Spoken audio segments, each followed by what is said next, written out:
Order for me ma kwaba adeba Adom TV. What to say? We in Cranshan Sembre. Na me am ti dwam amede made on cha me edi am yeso ani ni tekotego. Mi shano na ma meta atu nwumi kire me. Amento nkire wa na paye. Mi di masem betu nanim. Mi di mamani hunyi na so beba nanim. Na ma se what is anyu no da. Se ma me friend no Pastor Abraham was there. O se ordinasem betu awrade anim. Na me de mekoto se nyina be mawrade ana pay for asem nyina mawrade. Ne ekọ no a de ankoyie ne ene nyina no fatora de anim ekọ ewo factory of life abrabo aye boyi ni ebe nyina so ne adwene. A better life starts when you become conscious of your thoughts and decide to change them. A better life, a good life, a wealthy life, a successful life, a life that is rewarding starts when you become conscious of your thoughts and decide to change them.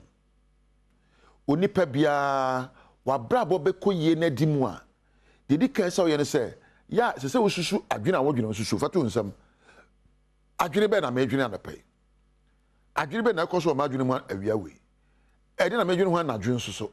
You need to examine the content of your thoughts. And then you weed out thoughts that limit you. And so to catch on say, I didn't be a be come ya she. I didn't be a my brabo ISM ya begroni. Every thought that will not give me confidence, I will never allow it to take control over my life. We must say be a wisi so no, ya chira on be, ya concern be, abe yesu hunu adawadwen proso. And that's how you are thinking the way you are thinking. All of us, our thoughts are manufactured from our subconscious mind because of what we went through and what we've seen so far. Adwene bia badwene no etiwadwe mu dada o. Adwene bia be pie bia no e wadwe mu dada. Na mom eba se eba no conscious mind da som. Na bi say say adwene a me badwene ni susu aso ne sen. Adwene a me dwene edne, but if you have the patience and the calmness to examine your thoughts, you'd examine your life. You can always produce the life you want. When say what drive no be across. What you so me cross ni be hey twen me cross na dey na menya me cross na say me because ba dey na beba amento me bo no mfa na say be ni musuo nko wadwene wa makwan wa ye nia wa po ayo na dey cross wa na hey no so cross ni be wan sa wadwene mu anye na wa cross na asem aba ya na ya bra bo nsunsun so dey enya nyina no ni nyina so any sa automatic wheel na dey adwene proximity aso hu me ko onya kai uyi onipa unya kai uyi onipa enti adwene ba tobo entoboase ye kasa ntoboase a ntoboase ne sa otobo asa wadwene mu aye de safata sempo se osa wadwene mu na obre adwene badwene obetimi afre ni teku na afro bi na wasesa adwene awodwene for the thought replacement or change your thoughts. Make out your conclusion be and also renew your mind to transform your life. Renew your mind. So sakra wadwene mu a abrabo mu sesa. Obi ebi yenko yebi yetusa yenko tusa obi ekọ dabi. Renew your mind. Sit back and think twice. What am I going to do with this thing? Sadia to me then I may found. Kwambe so na meye namanya anu aduro. Empo emwa ben na mepe, hwehunu ben na mehwe afri mu, nyansa ben na mefa, ne anamontuo ben na mefa. Think twice. Think about what you are thinking about and you change your emotions. So which you be na wadwe so nipa we se be onsem fata. We dey onye mama, wo say na wo kasa acha ho a na ma beti so we dey onsem fata. Me che no. Sa abeti na o ma so no efiri adwene a wodwene fa nipa no. And I'll show business because we do honorable, no abutu, honorable. And yes, I hope I said I will. Then adwene a wodwene fa honorable no, and honorable yo. Enti no adwene a badwene bia no etemi kenya o, etemi pegya o. Sabi wo hia ba wa kwamu na afre no wo a ehu beka o. And I hwe abani dina because we dey aba obebo atra aba no.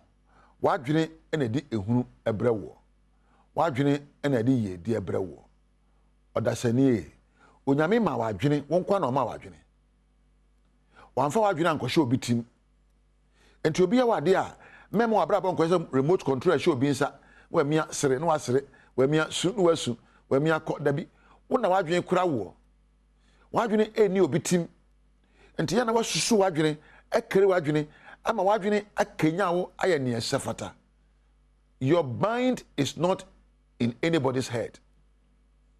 You are the sole owner of your thoughts. Therefore, you have to decide how you want to feel at every moment of your life. So become aware of your thoughts.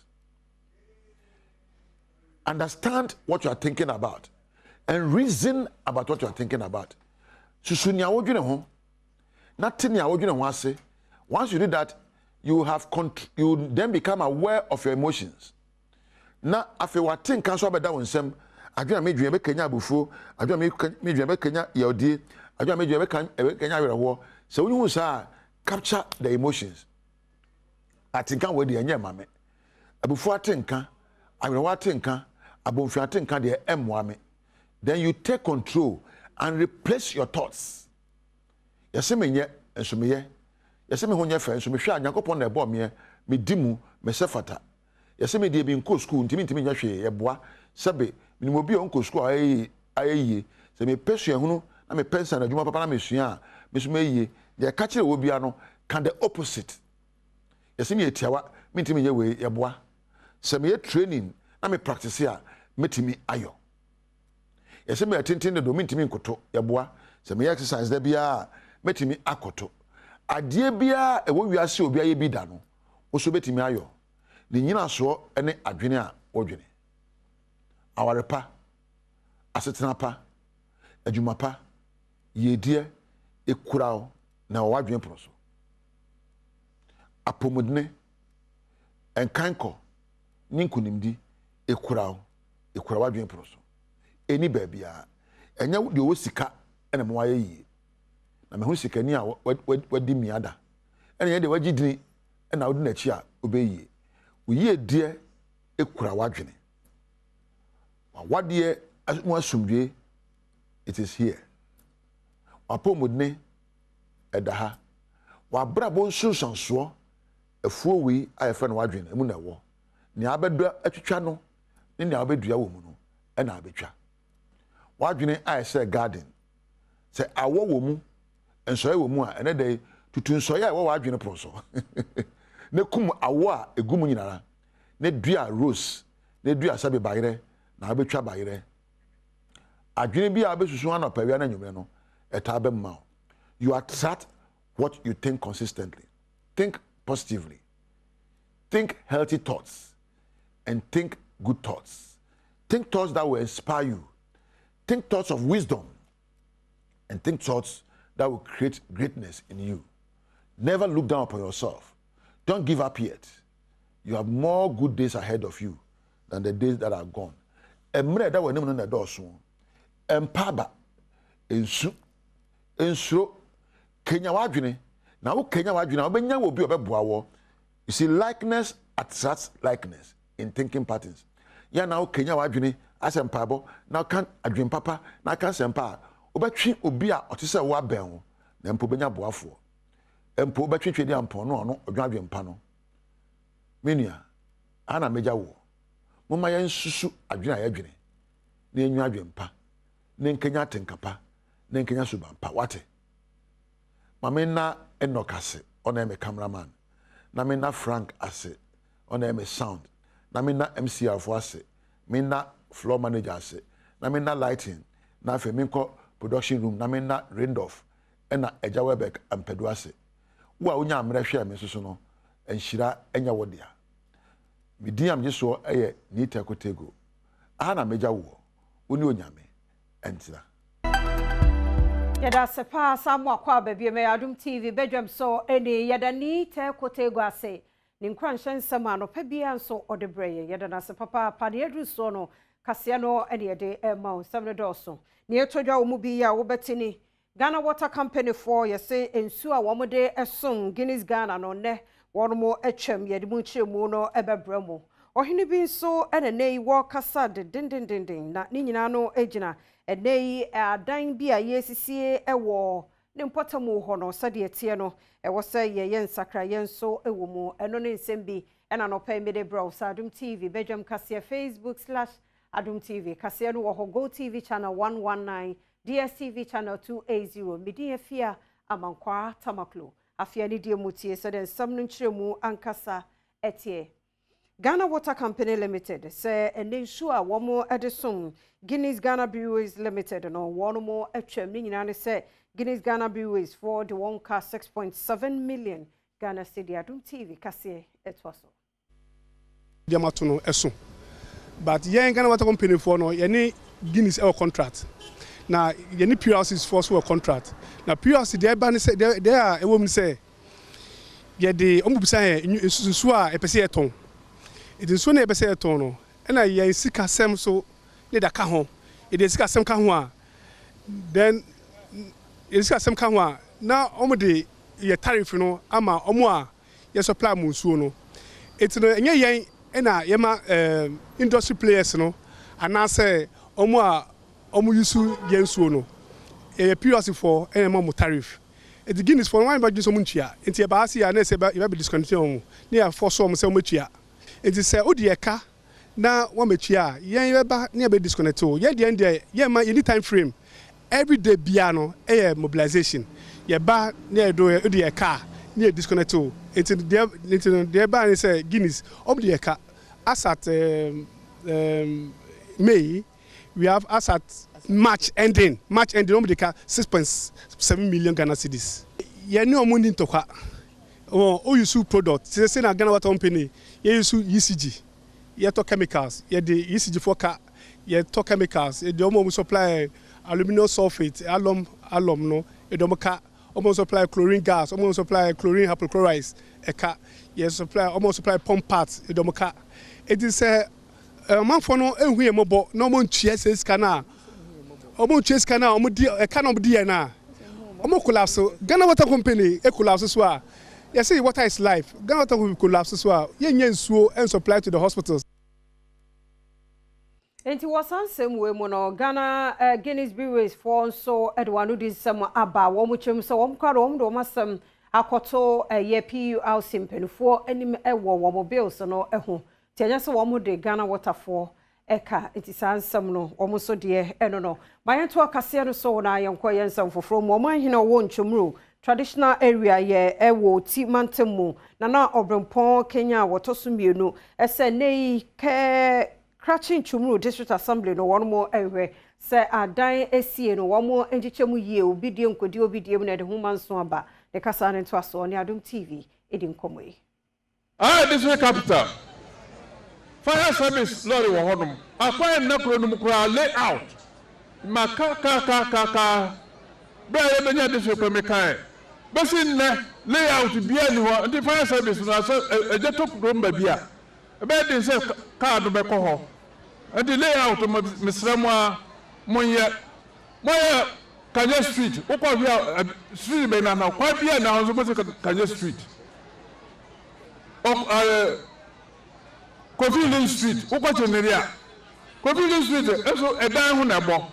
Ekwa na ho so street. Tufo hine ya wotchifo Kairiku Nana Kofi Intiako ya wono so ya hine wotchifo Achrin. Enei sofo pani ya wono na da Israel House Chapel. Pastor Emmanuel Osmafo Ahoy. Eni ni pensie bi na enei yabo wono mo eka fi se osuani bi a wosua adepama ne din edi Grace Arthur no. Ko onde ne kwa koye nyankomade Adom TV kase etwaso na mu edwume me apam obi atare ne ya madam se me mfa nkoma niura nti me bae na me beto me madam nua ba kwa ye friend Nicholas ina madam ka kire me se ni nua Badwam se me meye ade wo edwume mma no nti metina ne moto no so ne ye koi e kwan so no boy ni bisa me se ma me webu wonsa me se mpa choda bi ana wonyem me se mpa choda bi yedu edwume mho no ina odi mi twem na mka se bla enya na mo se me be ya ade wo edwume mma mo no e ba ne san na wodi mi twem boy ne se me menye di na mentena moto ne so nti ode me cross for so main road ye try nursing training eko branche na yedu ya parke pepepe na me hu ya madam nuafo boys 5 ni omudi ni din be frame wedwuma mu nso ono nso count omunya hu say ya parke moto no na omunyina soli no mukogu ide nti yedu ho na me bisa bra ne say bra ni ko mu new site ni ana o ka kire me say me mfa mani nhwa de e ma me mfa ma no nka nti me right inside do na omo say me ntena say hwa na omo lock dan no e hwa na ode ade bi betu me so say me mfa mbo me tiri si duku nti na me ni omu me ne sofu ne eyiyi nsama no e hwa na me madam nuafo ne ka kire me say me ni mo omo ana nti omo start say omo shout me nti e hwa na me fa de na me di bo me tiri si duku me kwa no ma second me enu esi hwa ede sofu ni bie bible de to kende nenim no se me nkogina so ode kojan red ebo mi mutente mankan ne gu mi uniform ne ho omuhwe oil na de black bi wo omuhwe gu me na so and omuhwe bi gu mi nsem se me mfa nsala sa me ho ni meni me de ye omoti ahaban bi fifi wa be ho mi nim ni Shufu Kenya kuhine echire nsem no mu echire nsandrefo am say Dinka police station le mu akwan ko report no asema police for catch on say akwan ba no apepa no ho oil ni ade na afiri ho nti no police for so manyeyi nti omo fa kwan mfie ni sasa sunti no de be na akwan bedi ha no ana fe kasa ni nyam no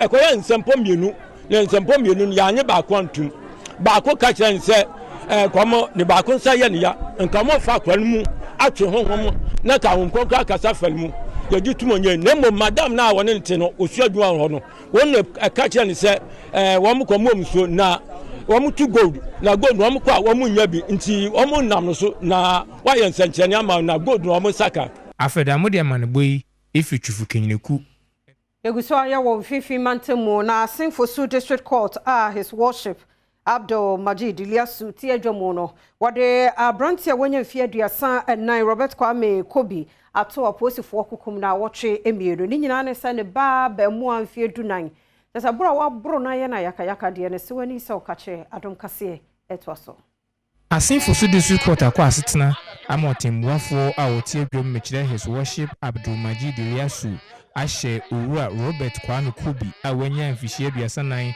se wonko remand 2 weeks na onya konya na wonko hwe na adwin mu wi a wansanfa no mra court ho biu e wo bosumi ni de to so dunkron na wonto aseni ni so ebra posi kwadubofo Chief Inspector Benjamin Do kuwonu echeche nsem wo court no kire se owura Kwame Kobi a na asam aba court no ne ba wanya mfihie edunan wope ne chikwan wo bra no wo hunu na jese akwara na yira na bra ohwe no be ne vuami mu ntemu a wo hunu game center no obro akwada no game center wa entimu no ena osan ne ba fi ebeto abro no so na obro no akodu pempen so de sekan nyina bobo akwada no ma akwada no ebra na ebru no mu aye din no ode ne nsam yinu nyina so sekan no mu ena papa ndi ebufu twen sekan no fa ne nsam ma akwada no ne nsam etwitwa ya ne muja eba oto aso ebro no de ahoma ekekire no yamnuku edi sire mu ana ebra akwada no dafo ma wotentim na no ena obidumfo bi a wotwum beton sa akwada no ye ne ye etisa no wokwa aposifo nchen ekobo wo mamane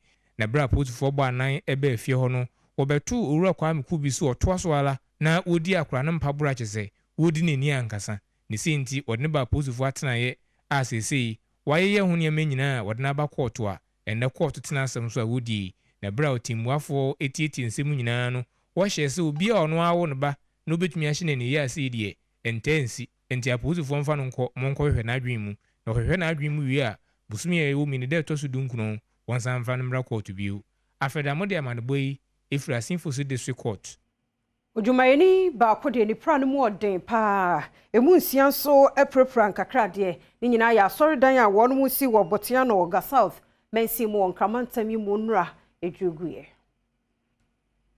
but you say Ojumayefo bi abewura inside omu ye djuma from 9 to 10 mo na ye hu say ebi epia ba say omu ba be to duane ebi ti ye hu ye so omu didi wi a omu wura inside no ye hu say eda no third floor omu si bi wo soro ye nwie but center one no omu share glass a omu ya soro wo nti ye hu say glass ni started pipe nti ye nyina ya dwun ko ho say dey na esi nti before the next minute na ye hu say eda ni nyina ba for back once asem ne ba ni sano weja edumja Ojumayeku eba honum a divisional officer grade 11 Isaac Sa ekire mu se wo mu koduru honum na nipa nso ene hyedan no ase a wotimi eyi wo mu nyina de wo mu ko ayaresabea ina nipa enson a ɔma trap wɔ so ɔda ne bu ampa nti no yɛbaa no ɔma di kan yi bi ɛna yɛn nso yɛbi so ɛna ɔba na sɛ na Ghana ha nhyehyɛ no atoyɛnkyɛm seesi a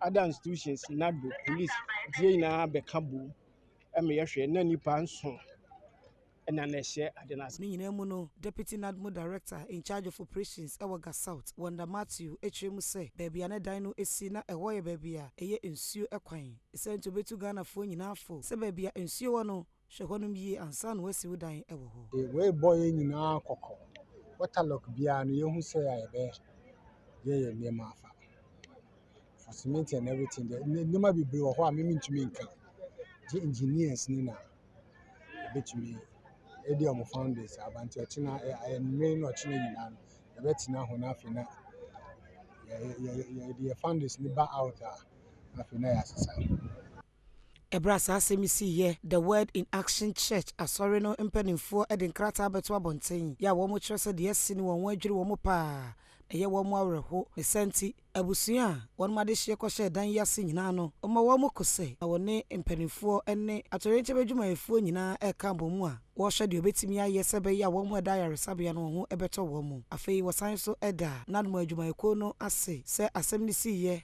ɔyɛ ntɛm ɛbɛpie hɔ nom a wɔtumi agye ɔmanfoɔ nkwa na afei so ɔsan so da ɔmanfoɔ a wɔde mpaebɔ ɛta wɔn akyi ɛsan so ɛsɔ wɔn asene wɔ bere a saa asɛnkasie yi ato wɔn mu Enti wasan sem we mu no engineering council for te abedwokuo sɛ wɔnyɛ nhwehwɛmu mfa nansan obɛte na dan adwiraguo wɔ se ben nafo kakra ni wɔn ha wani kura no a story buildings ben 90 wɔn atumi adwiraguo ya ɛnu nti ehu behia sɛ wɔ sɛ wɔnyɛ nhwehwɛmu de ɛfa ho Adom TV kaseɛ ne panin edi nkɔmɔ ohwɛ bre tia wɔ ebe sɛ na wɔtwe miɛnsa ɛdan akɛseɛ enum ɛna abubu agu fam we yɛ bra FKBNC yo enwa gina ho enwa ni weight I explain the self weight and onwa ni weight no na abu agu I have been bebre because said dan ye dan a yenim diem no say architects ni design ye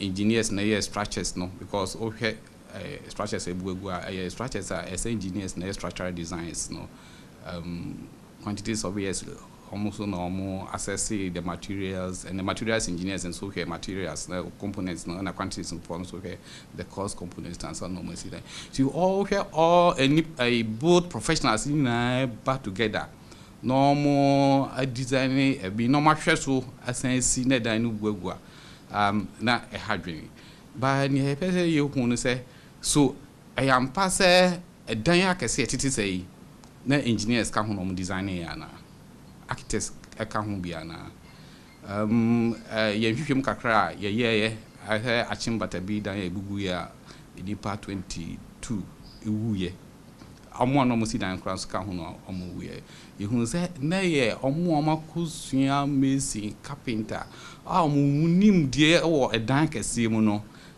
ewo fam omo na no magye engineer fo architect fo adwuma na omo eye enti how enti animu ya na am say engineering council omati committee dan abubu ni na animu ya ye be ko so akwakoye nhwehwemu ne nam so a dan no bugu ye na enya adesua de afrem hadwin pa can you imagine dan institution to say university of development studies musi dan na juregu I mean more development directorate ewo na ko say development directorate no so am engineers am architects am quantity surveyors all the professionals are there tie ba Benfie aduonu emienu ni brechi kese bi ebo main bra football team mienu edi agro na wi akire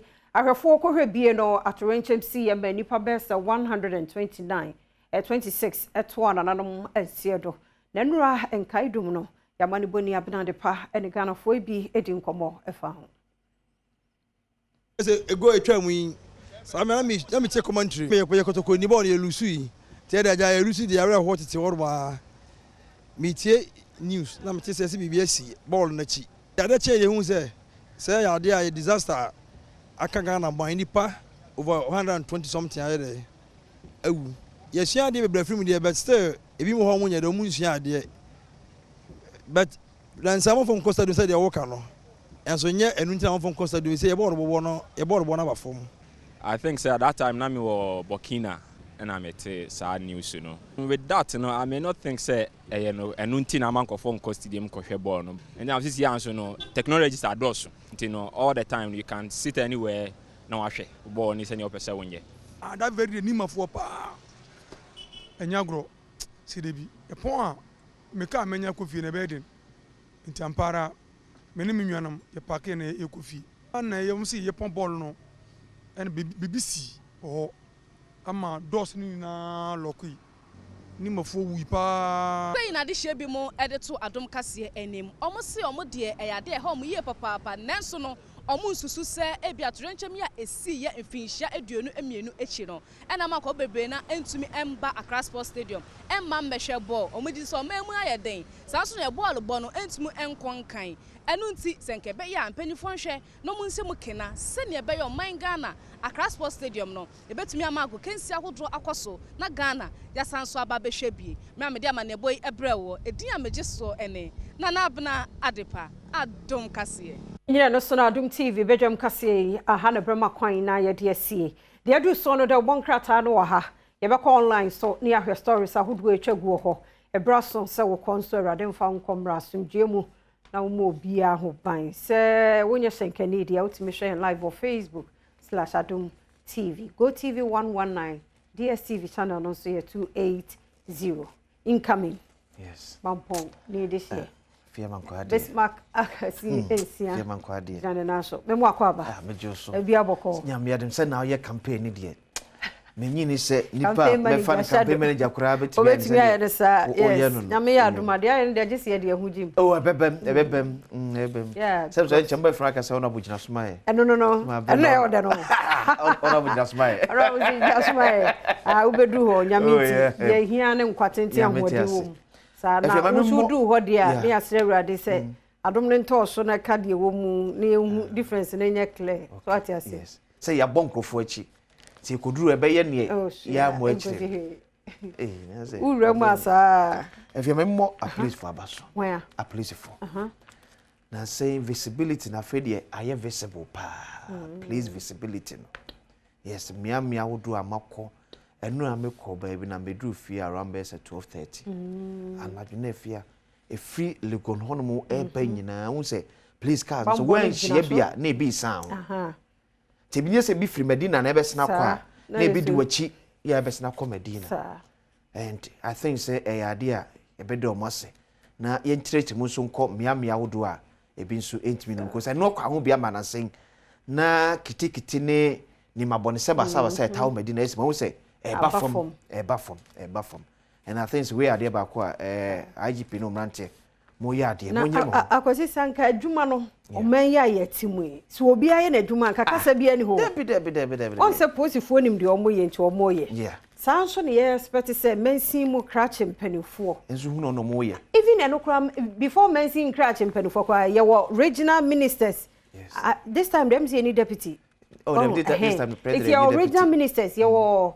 MMDC simpanifo obia kwasi senko obia ye na adwuma ho kakasa bia ni mo kasa bia ni eno na ya na me bisa me ho se wo fa ye kwan ya so bia car price okay na wodu police depot Tesano hodian unu Tesano from training college ho okay ko Abeka Junction sa kwan na enwura you know mfifi ho nwure okay afua bakwem entina me bisa me ho say hwan asade e san kofo no ho ye from say wo mate atua ai ba na say bi SMC ya ai na say bi omu nya ye yem say omu twa be say 1 or 2 months bi mo no mko kre ni aka ka mo masa ate akwa da bi but munyo mo moi ya na chese wudwu ho ante ase to na ye dide no ya na kwai wo bia ye adwuma wo sefata na katu ya mfa ma no na me de bia me de me ntime fa me ho kran say sa shu no mo na ma ye adwuma bosome ne entua ne ntime kwa he 12 months enti me 365 days ni pia ye entua ka na sa fa na sorry o de o experience ne tunim de o me de me ntumi o Enti nyame adom nti ya na madwuma mu kwasi twum ne mpanifo me do mase bebre because ma ye adwuma bosome na akatua na ma na ivi kura before bosome be so epa ho be 2-3 days kura hu se wa day yes yeah enti omo ye do mo fasa mu no mo nka fra mu but mo aye masade mu ntua ma wo na no na sade me be ko ho no ye he kura taifa ode ko fanko sa unu ofanko ho but sa mfinfi ho ba bi sa no efin wo kwan no ho what is it spot M yeah kwan no ho fin na me say na ho ya sade we ye enti mo pa che say MC ho ga south and ga east be ga south ana one of the guys I don't know enti ene say ye de asem ni wo sorry dress ko adwuma mu eye wa adwuma enti ene de mu mpacho enti mu mfa sa kwan ne so ana enso tokwa de na expose ye mo efini gu on sa ka na ekwa ho mfuturo ne ne you know egu kwan ho so ho anya panifo mu nye na senso nya tokra de a ye wo sa kwan so obi nko obi abo ekwan na flood kwan no mu ni nyina because gutters no mu asisi yes oponglo de ne sa na tie obi so tope na kwan mu ache ye be kasasa panifo eye mo adwuma ye ti ho ye de ni o ahomachi senso me say senso ne start 4:30 na wo so oba adwuma kwa wo be ba because I see e be som enti wo so de na wonya na ne say zoom lion fo ne wo ho mo anso kra mo ye kra mo nti omoka enti assembly no pamacho e de na mo ye abando mo kasetwa so obi so bia so ye na adwuma kakasa bia ni mo ki e ba pe ni akan ni e bom abaso we ye say na we ye say eno ano mani tumpo she no sorry dan ye no djurugu ye senad mo deputy whatever bia so wo ga south me refi sa ho no aba no abeka say na edan ni si ensuo kwan so nti panimu papa wunim pass dan wo mu se sa area no as a not more deputy wunim se ho ye ensuo area wo hwa me akukuru dan mu yesi wo no kama adwura go awie na papa be yi asotire eno a me amete story na me say aden wa wunim o ye nim wa wunim se ho eye nsuo dan nti ada no wo start ho no wa no wa nwiri wan kan ya nwira nwu hwe ene obi na epray kofo na eprepray erade hu e mobo pa na mama ye nyusu ye as a scapegoat because ya na ya se bibia si na ansan ye bete committee ni ya rectify sa problem no enti yesre panifo mama ye ntoto niema ade pa na sen de ye ken ha dey to dey mumwa yempa nti we so ye dey hia nti we me sase ya na ja nti we no ye adomonline.com no fake P500 paracetamol in Ghana okay nti am so be say fake P500 paracetamol bi ababa FDA say bibia sa ni ho nti no so ehu asem no burning issues when was care esla o so ablekuma was NDC aspirant they no about burning issues no about ebi odi kan ba ha ampofoje okay if I say 5:30 day big agenda oba bi oso no it is la so no ma no sit be so cute be so watu bomb watu wasa Victoria Hammer hold on so Esla Esla so na big way obesa ba so see ade we nya $1 million no scale we nya na me di na di we are sorry no husband drives past fatal crash without realizing wife was victim enti ane no ehun asem ni abna kokon so oba news no mu yese no workout video bi aba obi edwan obedwane ampa because then he did na so I can imagine say wa share bikini num ni ade na dia ni obehu ten Abraham ti say age list be ba no they say was san me so mamu hanadwe enti ane yen kan mesi so na me yadoma memenda yes NDC amanyoko no ekoyi won franka tuni na femrashe bedwafo nso nti se wo pe ehun nsem bia tie dia akwasi ye ha fi se political desk won mo ye adwuma papa constituency no ba bia ye bewura mu nti mafidie no na ha munim election headquarters there ya the here and so enkohwe bibi nkotie bibi confuse o yes authentic no dia ha ne wo ye no yam prayer ho meka ba ye de to ho so hu say into election headquarters ye they started NDC or prime minister ekoyi flag bearer and afi Franca parliamentary candidate no so ye de bebro Ghanaian Times and so in the unfair dismissal of union leaders workers demo against Asogli Power demand reinstatement of 3 sacked workers. Dr. Yauba, TUC, General Secretary Funi Ewaha. Ghana Water Company Limited disconnects Guinness Ghana breweries over 6.7 million Ghana cedis unpaid bills. Guinness for so no omu statement by you. So omu so omu ni omu ka omu de omu abide laws bi omu ni omu ka omu de omu asema koma PLC for no kra no akra ya say according to omu say no akomu ye meeting Ghana Water ka ho sanitation ministry ne ka ho ene omu ni PLC kra it omu twen to omu hunu ba bia 6.7 million Ghana cedis. Also omu ye omu adwuma pepe ya disconnected omu. Nti ene 7 injured after collapse of one story church building at Old Botiano. Pensioner bondholders picket for second day at finance ministry. Major Mahama Meda accused denies involvement in lynching. Ghanaian Times, Daily Guide.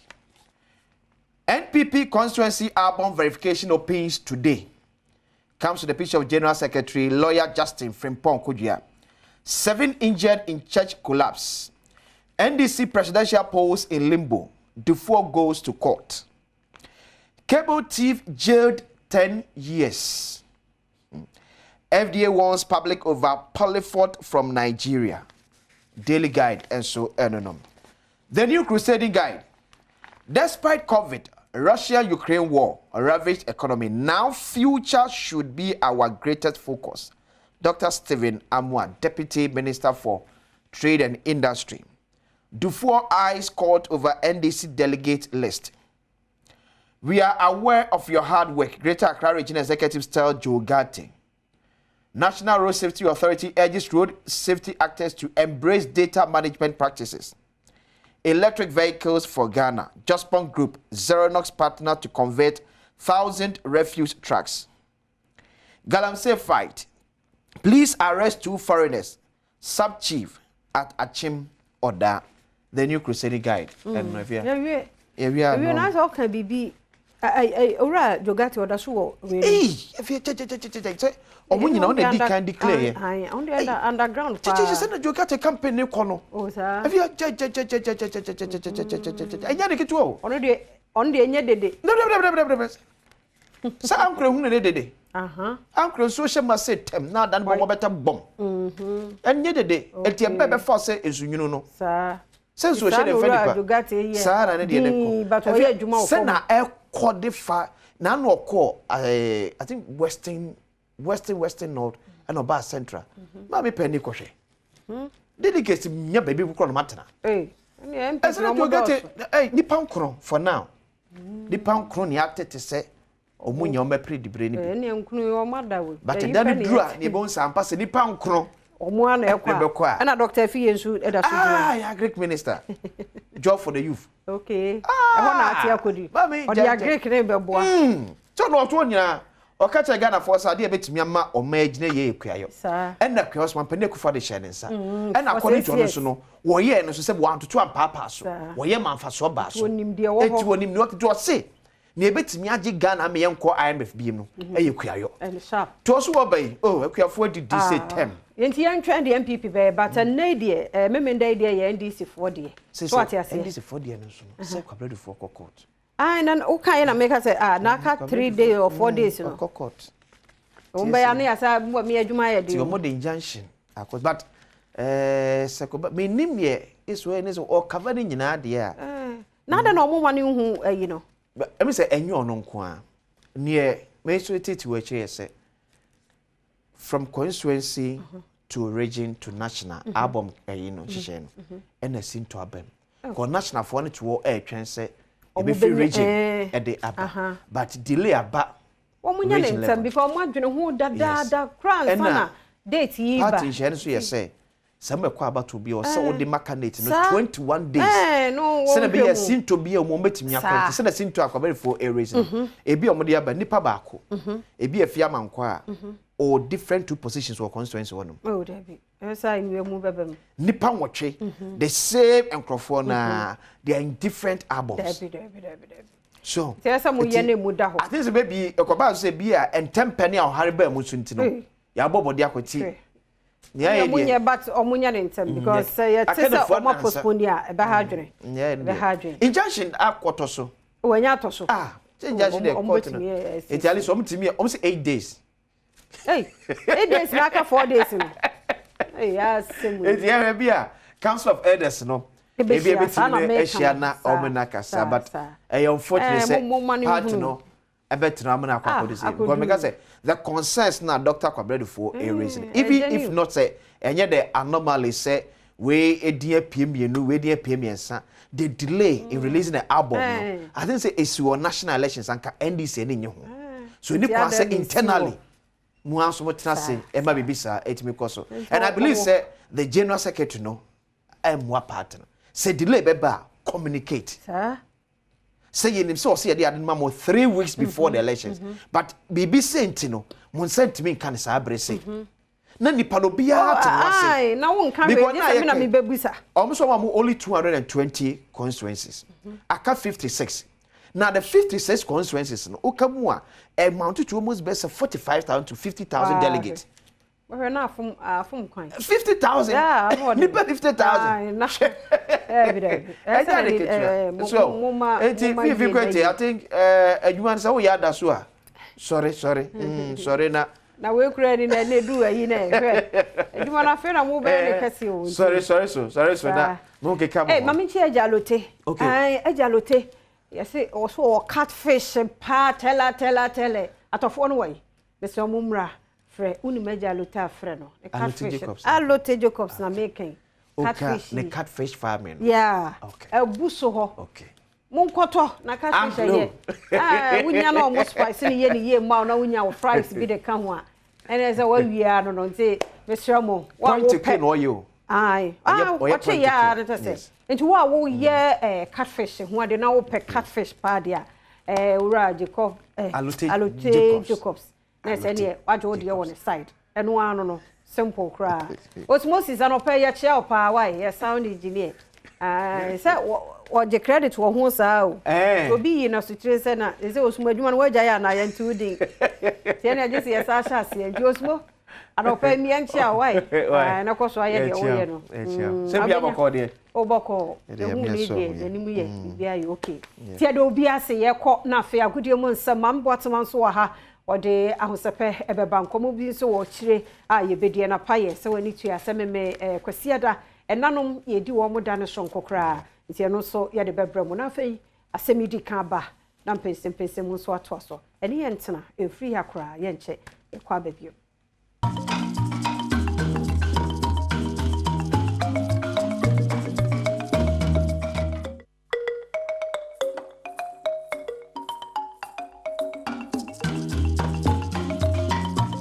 akwa ba kese bi ne ba Adom TV so Adom TV so bedwendwuma die so dia wo kan see won sempa esa kena no pa suja me di Enoch Kwasi Wolanyo Wallace agudie catch ba ko pe the only nomenclature the professor's degree in sports the Regina Wallace the nation's presenter and mesin kunya na me kono kwanten ko den sema wodo esa kena no pa so eja ewo Adom TV so she no so ma me sanyuma kuni emiensa 1xbet I've always told you that betting there is better than saka wo twa ne before din before twa ne kuma bia wodi ne kuma asa no manum tiabusu de japade bisis ka ko eja wo tabia koton na ode keto akwaje kese utwane befu a ugine befu nemum bet with money that you can afford to lose ka ire nya ya no eno ane di twa bet nyesa bet diwa wadwene betia bomutim betia hye wani betia prunso betia ekọ bomode ada se ode adwene kakra betia santon 1x bet ho adanse ana medi edi amawe Sedimo gel and roll on your ultimate pain relieving gel fu apampa so bepimo na se duba ko a etu ya odi ase no Sedimo gel and roll on okwa shama na osabetia kabina fetema so enye na hokra se utubi akoton anase woto na odi aye ho no obetia frɛ wo 0208219129 na one sedimo gel role of form penny for yentwetwe nkomo na on sentiment kasa product bi eno pa ho a na hyanosoma say Jeffas mixture do it ahwi infections related to gonorrhea, syphilis, candidiasis, white fever na so depo a on sentiment ka Jeffas ebetua saboa na no kwesere no pom say only Jeffas can save bo modern da so on sabetua ka Jeffas mixture bi betua boa e ma niam etia tutu ide mo madama wo mo na eta kira boa ma na no penso de nkomo no 8 years jaw a journey of 1,000 kilometers begins with the very first step and sebre yetu fa na de ne etia san kirem Songo Steak na yahwese na Patrick Osajima ene nkomo no so ebesi akọ. Hello Songo. Hello Songo. Songo Steak. Fantastic morning. Fantastic Professor. Obi Oshebiano, fantastic. Yes, share beam. That is Songo's Steak. Daily day in a Monday, 6:30 a.m. in the morning, or Adom TV Badwam.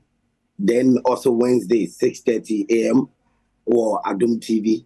Then Friday, 6:30 the same time. And to make a date with me. To send me and never share me on Opaya. Songo Steak. Where they Utia will share. Or a year Adom TV. Abudiemo and some. And the main night, a whole assem and America, a tutrasema, Nipa Umuwi, about 127 Nipa Umuwi, Kotokoni House, March Umuboa class posted a year main night, 22 years now. And Tawan Tokwa, maintaining Huasi, Ye Kun Stadium, Ye Kuni Power Stadium, a tuacha, there be a tunjai. Adintia. Football, 3 results. Win, lose, or draw. And also as supporters. Yetimi Ishiya Sadian. Yetimi Eti Huasi. So we could stadium a win, lose, or draw. Me a baby piano. Ofanisa the next day while working hard. Now wait me a day Aquan with a year with him. Kotokoni has midnight. Yanti Huasi Nipa 127. Ena Umuye day.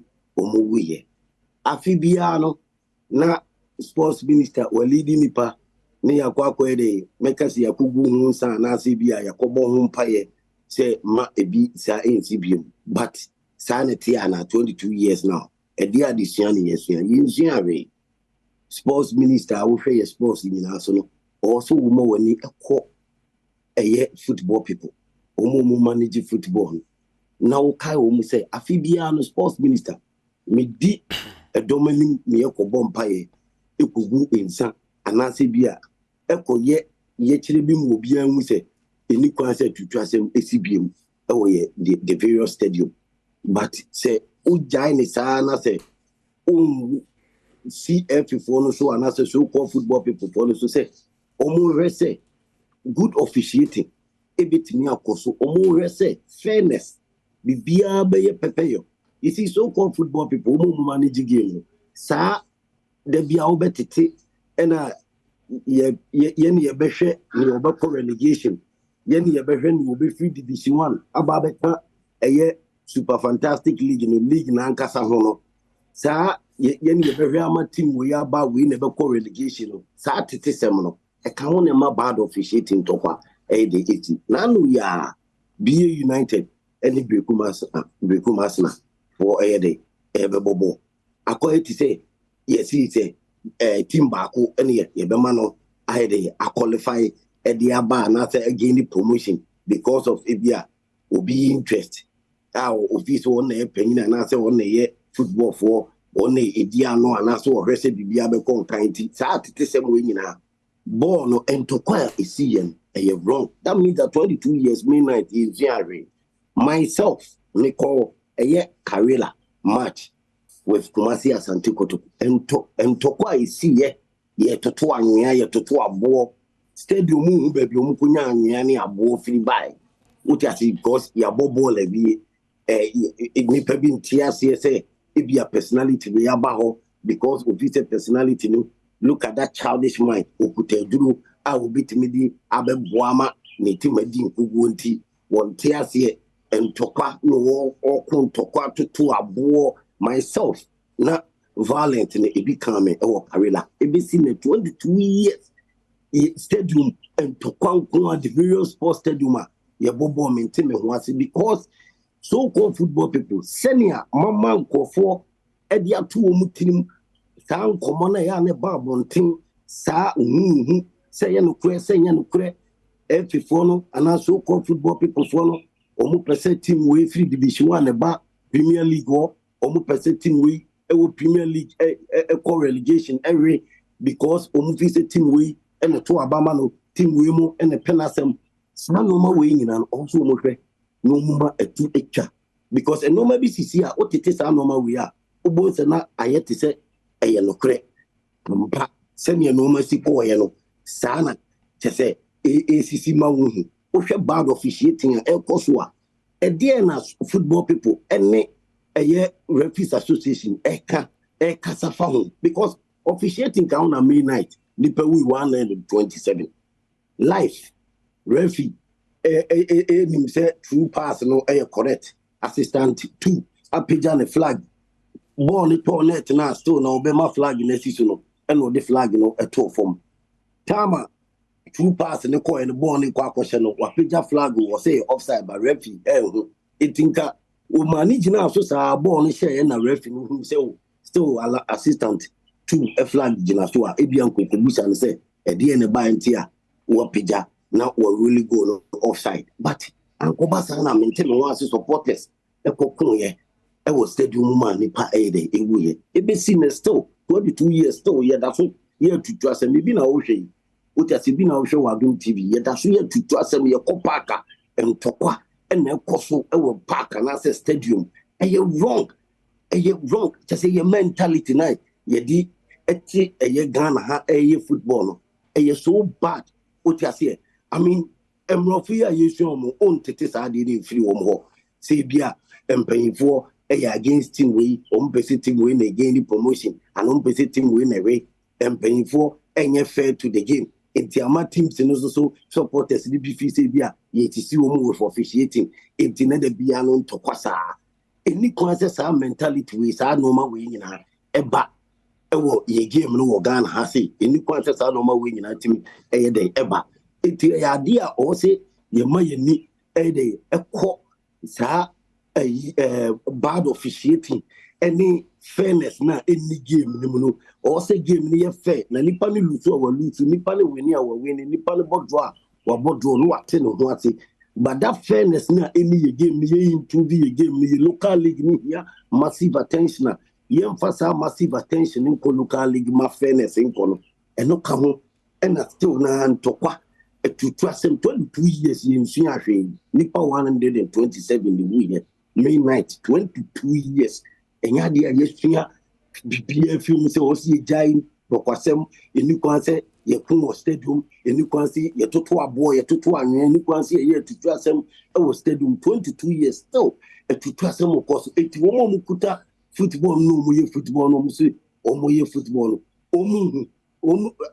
I feel league, ya you ebi na mi tira wo karela ebi na mo yi wo TV so e wo karela ball aye boy ho ntokwa ye tutu eye kantan ye tutu ndade ye nti ye ho ase 22 years into the and yesuya o football bad officiating that so koso omo hwe officiating no na wo man kasam pay for no mo personal interest me na me ye panyin me na me hwe association no me na me hwe boss so it me me ko for ye pen ye be the results be my referees be dia ko ana ye be my teams be aba sa no ma ye tititi nyina no e ya titem but e ye no kula na tanye no kule and uhwe no ma isi here e reflecting in pay for no nyai na omu sua de wo mrofo no wa omu sua ne ye that conflict of interest no mu nyai no mu ma fairness e ma ye game na game ni ntimi kunko ne fairness ba game ni ma no credit no munya attention good marketing etiminya sponsors sika edima local league footballer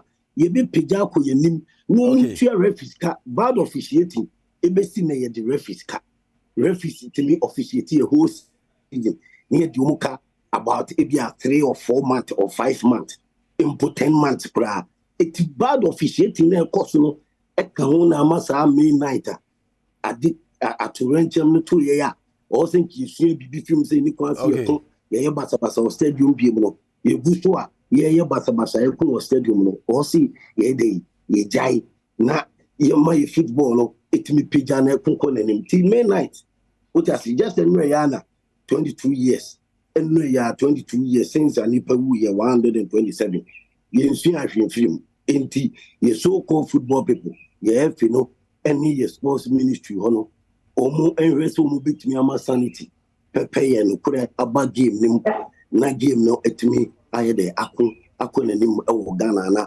ɛtu just say akɔ yɛ di ama yɛ nyinaa nyame adom a on fire for fire 1 p.m. to 2 p.m. no there will be more fire and then we'll be Germany there sports agriculture you know Songo stage May night 22 years now yinsia bibi papa bi amfiri mu say ye be gya atutwa asem no eno na make ho asem am ye expect say ye so called football people be hwe no matter to no mayi na ye football no sanity any fefe bi ayetimi abam no kura abam and to asem na jai mentem ho asem na jai Professor Yike Wallace okay Songo stake and I'll say Patrick was my countryman Songo can say or they eba May 9 22 years near Sato Enchem Kesia too footballers ekojina musia Kensi na face fans BPM has any koroko fans were class possible na enye ni kansem na eno komo na ode aban ento aso dia senusmam so UEFA Champions League and Real Madrid ene Manchester City ebo 1-1 e sa Kensi nim bibia metwema ene AC Milan enso no Inter Milan Dr. Nelson Moteti ewa ha yɛde no bedi enkomo Piwak Natural Health penny I don't know dog yamu akwaba as a black sheriff nyom no afa obisa no the city wa funu mu bende as a na obono homo den na ate worse no de ana no nya olem as a would beat na we enjoy eno ano no a dog yamu akwaba na na senso Piwak Natural Health ma yentie na ja ade achi bia enyo before from man hwe Adom TV ntino sani pa no sunya mfasode wo Piwak Natural Health adriso yo anopa ibechi aga na foni o mama hwe nyina ewo Adom TV so Piwak said ye na wotwe ana se da nyina na ye betena so ya ye ne wo atwetwe nkoma fa ya pomde ho titiro ene ye nu pa ye de badwam nso ye bota ne se enipa nyina betimi anya apomde mpa because de nyina no ye didi ye home ye no ye didi ye home ye no ye die de bia meka efime koyimu strade no mahodo bebere betimi aba nipadwene mu betimi di wo haw etimi abroyen enti se wo ye obi a ofiri se wo ye healthy person na man ka se wo de hwe emfa hona se yare bia ni wo nipadwe mu esan se wo didi nko an de bia meka enuane a ye die anase enoma ye beka se ye die enuane no se anka yang se wo tutumi ya na ye dua ye noma de a ye beka se o we ni we na me dua ma de enti no me ni problem bia na ye dan a wo so koto bibi ye den efiri obi ho na kwanpa ye betimi de aboma apomde mpa etimi akoso na nipadua ne empo se wodi bibi akom na efi anase de hapo ebebra nipadua na naturally na se nya no ma pa bia betimi yi addictify no efi nipadua no na apomde mpa etimi ewie peye eno so na Piwak for ye gu so kakrakra ene ye nam abefo kwan so science papa akofa inwani no papa ebetimi aboa nipadua no ama moja etimi adi afosane ye ewo nipadua mu eno ene 3p garlic mixture 3p garlic mixture nyina na se ye de boa apomde mpa enipa nyina ewiase nyina ebetimi anya adopai na aboa ama noma etimi akoye se ebia nani de di kan na wo hwe Piwak Natural Health na ye ka tro se yen ene nam ye nso a ene yakofa Ghana bibidura yamfa nkeja na yanwa ye nam abefo concept me twetwe vitamins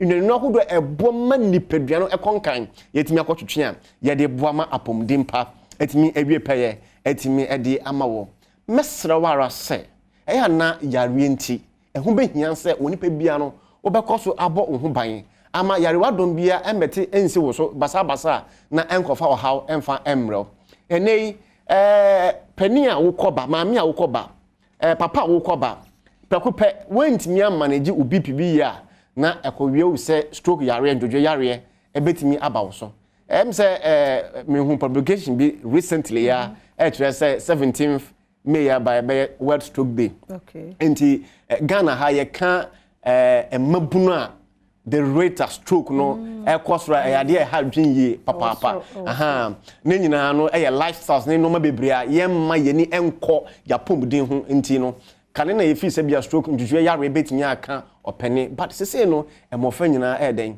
enya bi bu ho ya na ye ahomete ehu behia se eba no apomden dia emfa ho se obi epeni emfa ho se obi akola enyina ye hia apomden pa amanoama etimi ewie peye na ye betimi anya apomden pa dia na ye hia innuno papa betimi aboa titupa ye immune system ye nkoma wona ebo ye ho ban se de yare basa basa bi emma ni peduam no e betimi abo ho ban titru eni ye liver a part of the immune system no aha ye hwe ye kidney na sefo nyina na ene se wa wonua wa oba wodi hye etimi akofa one of the unique drugs Ghana eni wiase nyina etimi discover ye fe no 3p garlic mixture se wonum adure e de aboa wo yare no na adure esanba kidney ni liver ho ban amanoma etimi akoye se wonima na me pese me kire se 3p garlic mixture piwak for the Badwam manso wo hwe adure se de tie ye beka se the liquid content e wo etoemu nyina no the vitamin C piwak for ya twetwe naturally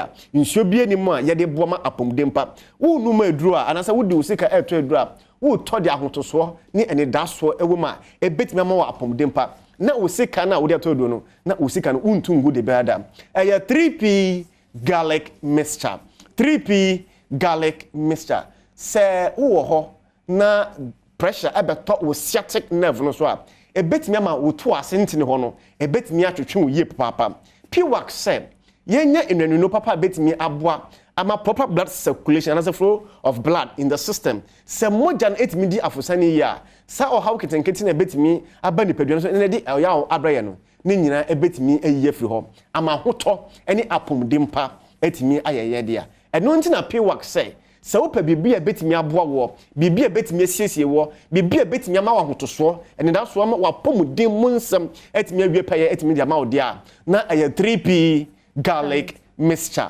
3p garlic mixture se anope usore na ahonde wo ho wotimi ko nyuma so wotimi di nkomo wotimi ye bibia dia na eya apomuden pa ekita wo die na wo ye afa hom de bia meka akoma ye be ye adwuma de aboa ye nsa enipa biara da no se wo sori a wo dwen anasa wo planning about normal wo pese wo ye ewo enanu mu nipadua ye de wo kobai wo bisa se emmoa be na wo so de boa wo nipadua no ana enti na piwak se ye betimi support nipadua no ye betimi aboa ama nipadua no etimi awie peye kwan pa ba ko ne se ye betimi ayi efin toxins eni no ma hodo efin nipadua no na 3p garlic mixture no ewo sa 2 min ewo sa honi no se ebetimi aboa ama wapomodin etimi awie peye se ne moja so hypertension se de ye kan se ebi wo so one madro for a long time 15-20 years ni but I say hu so papa ya de na kwa no fo sa na house piwak say 3p garlic mixture na ye de Badwam monso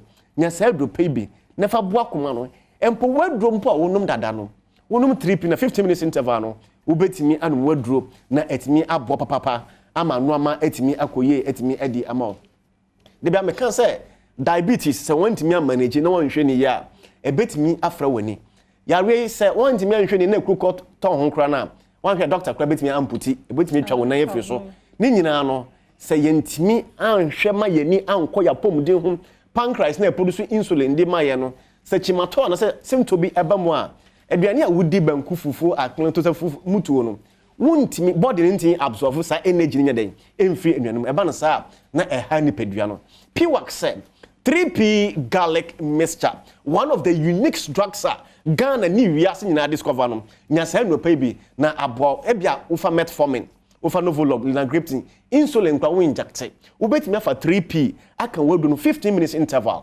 ebetimi abo papa ama wapomode mu nsam etimi ebie pe se inflammation ba ni padua no mu a wo ho a ubete se bia se yedi mako egu so anase empo yasoja ewa woni padua mu piwak se the unique drugs e was sign no na betimi abo ama sa inflammation efi ni padua no emu no eno any 3p garlic mixture 3p garlic mixture na sa do pay bi na aboa ama inflammation bi eji ni padua no etimi eyi afiri ho se wonam na mpabo yi firi unan sister wodu kutimi firi to na ebra wunimu a we nyina eye numbness a ebetimi di ohaw ebetimi di abro eno nti obi wo ho a o sori kura o se ne nsa ontimi mpagya ne nan kura ontimi mpagya piwak se 3p garlic mixture edo pe be bo papa ama no ama etimi akoye etimi edi amom ene eno anu yaka ho asem na enema eye woni padua no no dooso ema onsebuo mu hawo nso unya 3p garlic mixture ni bi enumabua wa dooso yie tie ne number no na wo screen no asie no na fe ehe ne he se 3p de Modre ni Piwak Natural Health. Yedwe ba kope. Aha, yedwe ba kope. Enti sa wo ko pharmacy herbal shops nyina na wo ko pedra 3p garlic mixture. Se de etie ne ti no kokko garlic kokko wo label no so papa na se wo fa box no so a aha ye wo 3p wo box no so ha. Ya yam box wo don safa so a re na garlic mixture so re se de obi enye dem emfa bibi boni enhye won. Se bia na wo hwe wo tamale.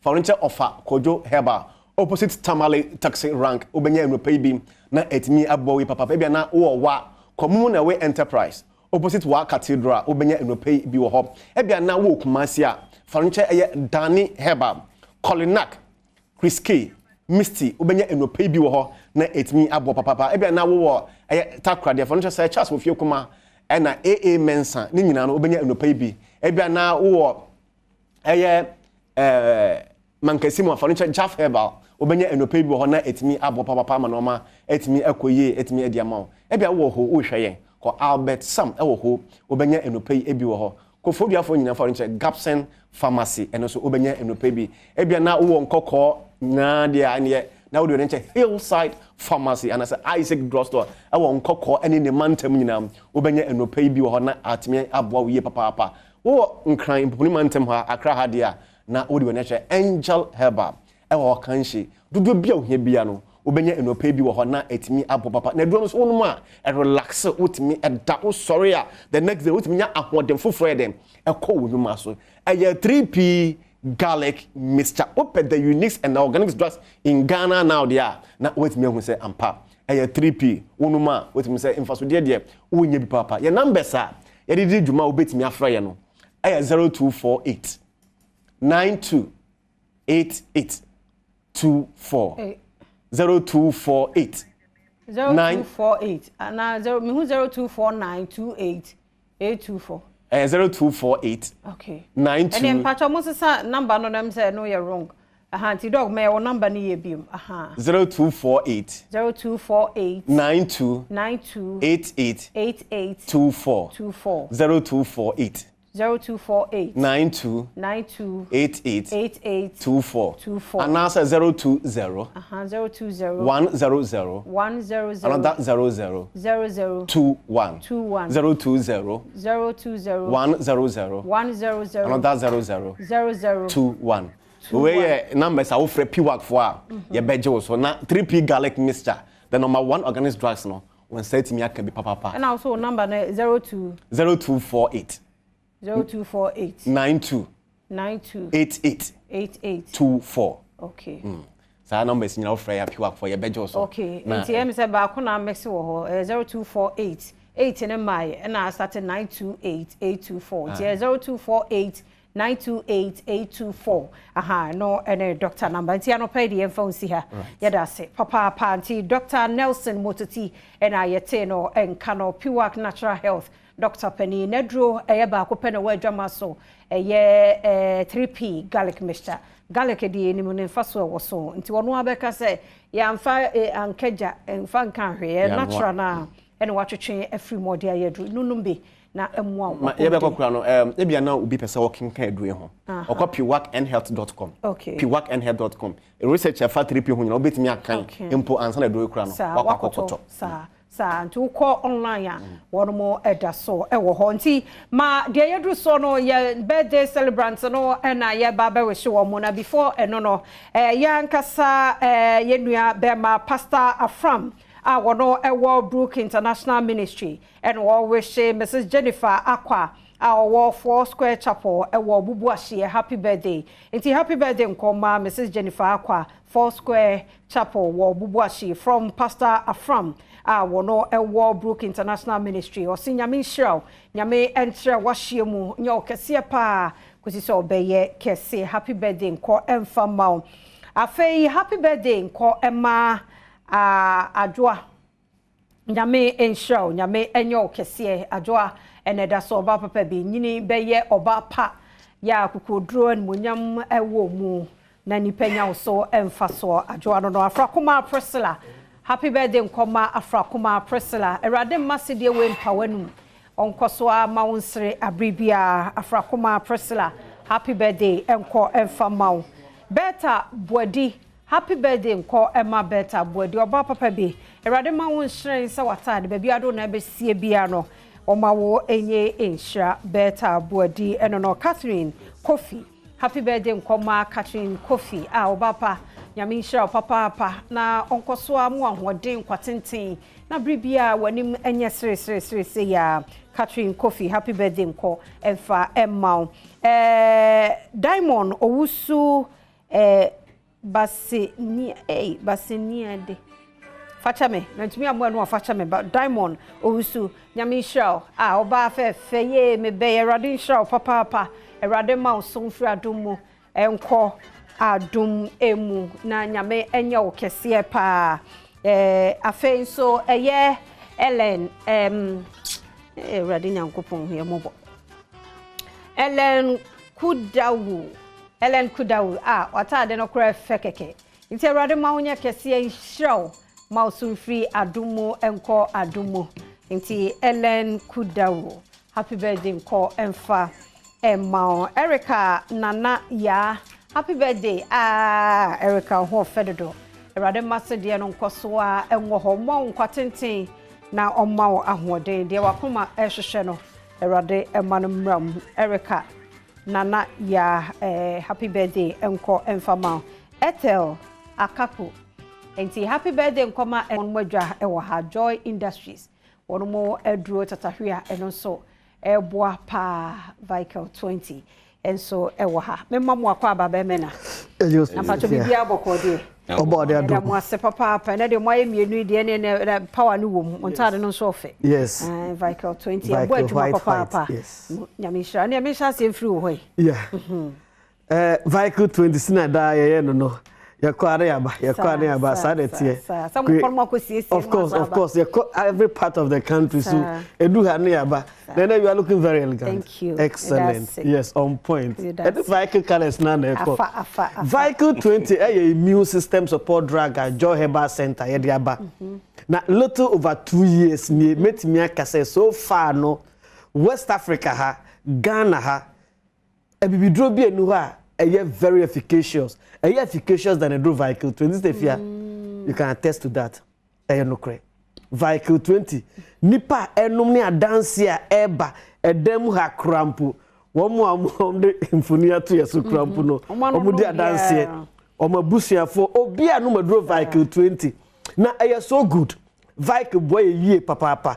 Esa ne say immune system support drug na boost the immune system no. Se won kwama no ahoden a yare bia enam yare moaso ede badie wonu madro vehicle 20 a vehicle will go straight into the immune system cells no ema oma you excited etimi fa ne se wo lower zone na bacteria fungi protozoa viruses etimi do sunkunima the moment abanu madro vehicle 20 no ebemu kwama na hoden akọ the higher threshold no do the higher threshold order yare mo bia woni peduan mu bia no they are able to clear it by suffocating them, by engulfing them and depriving them of basic oxygen.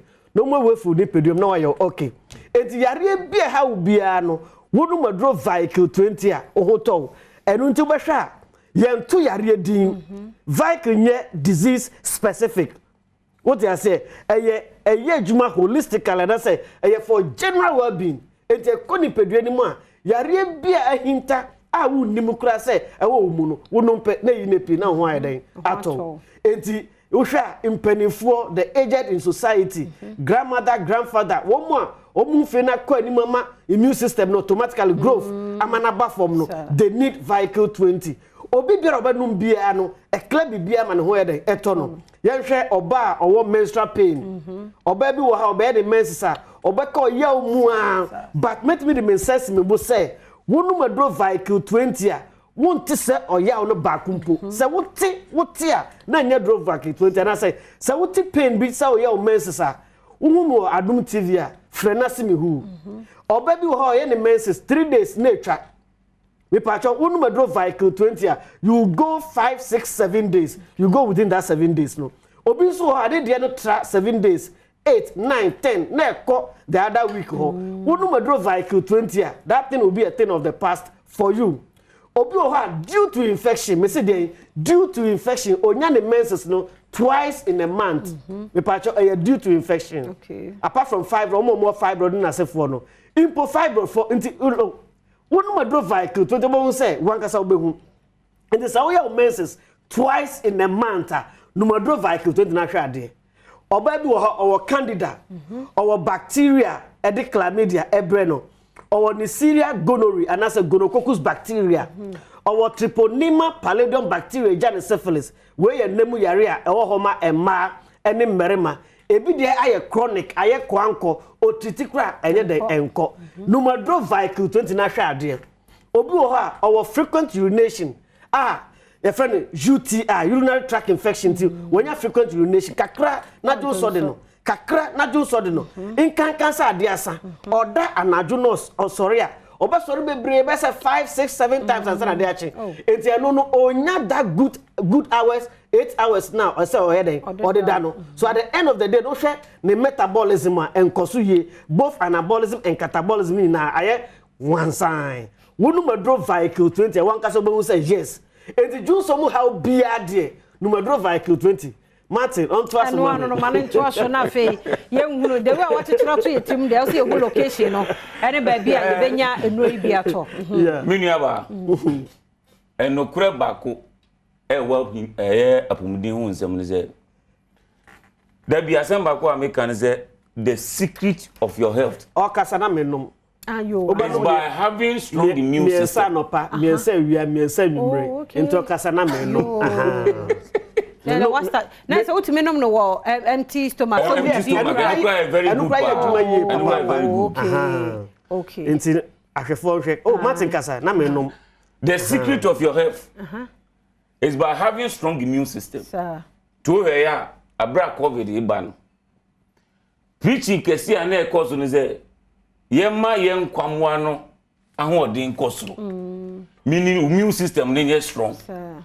Send ye be ya yare ni ponya kwanya bi wura mu a enya nkenten so nipa ne so eti ade ba ko nyankopon di hinta ya po din ho yesu benya nkwamo a ano odene and at the moment immune system no nkwamo no benya ho odene e standing for any pathogenic organism eti emfa woni yare mu ako a e de yare na ba ese nkwamo ni timi gina emma kutia za emwa na bi wura ni padua mu enu nti kwan a wo fa so boost immune system enesi unya vehicle 20 tiesi eye wo number 1 immune system support drug eti emfa woni yare ahodo ti emfa se obi anya sugar emfa se obi anya bp emfa se obi anya ulcer obi de eye infections prostate frequent urination overactive bladder syndrome eno ni obi a o brother no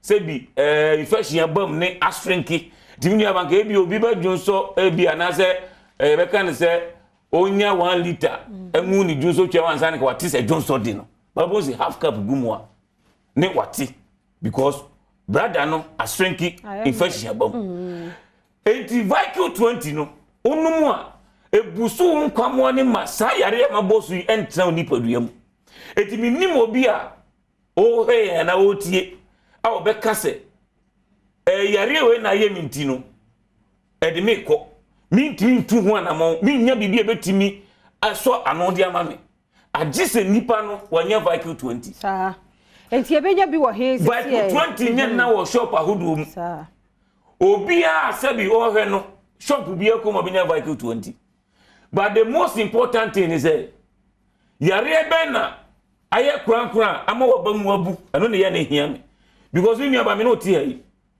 dana se man me ka kire me nue se Samson tokomu no o ka kire Nyankopon se aja kai me ne mama hodin adentina Samson fresh ade because that time no wonkwa but na hodin ni ho to hu si atamfo betimi adi ni sunkonim but onya strength no otimi overcome enemies it tells you nipa yeti wo obi wonkwa ba pa freni phone so omra ho maji 2 billion so betimi aba because I'm holding you.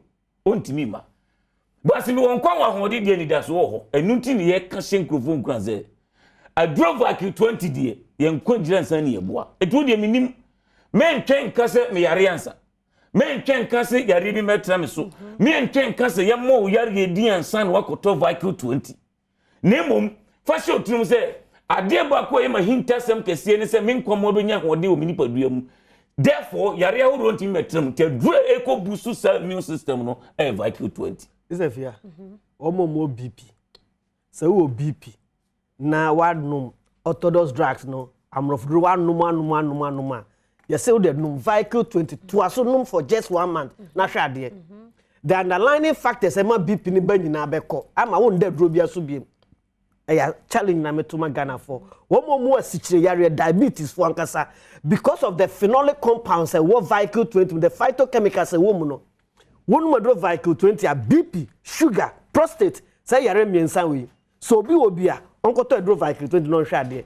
No more halitosis, ye kasa na enka wom. No obi a, o se menum vehicle ti ni bi ba homes. No obi a Stephen Kamika senka wo twu ko chika krakra. Good and hadwin ye pa. So halitosis a, wo de no model vehicle 20. No, we num na hwa de. O kasa ebe cost straight forward. Exactly we dey tell. When fan share enwe na so, yen fan share tifo na hwefo etrim se vehicle 20 yen no awuja so. A cold true fermentation system. It is a over the basic jaso abole ama ahodi na ewo mu nyina no apia kono. Vehicle 20 in course process nim. Eti wo no mo a ehun hia kwa so obe so bottle no any collider particular ebe ni into to the obiesu no ase na because sometimes no obiesu a ma on the product of fermentation ma gas ne ba my contact ne papa 0244 876 321 0244 876 321 Ana 0244 585 531 0244 585 531 okay obabianum vehicle non fa joy ointment nso ensiesie na se na wa obeye obasima aminshramo yada mo se papa panti vehicle 20 said o maka no ba bia pharmacy herbal shops ubenya bia to na wanum bi ti meni o mo komo no ye de ebesi ha na mame sanko me birthday for yi su ebiem na fe yen celebrate wo no mo a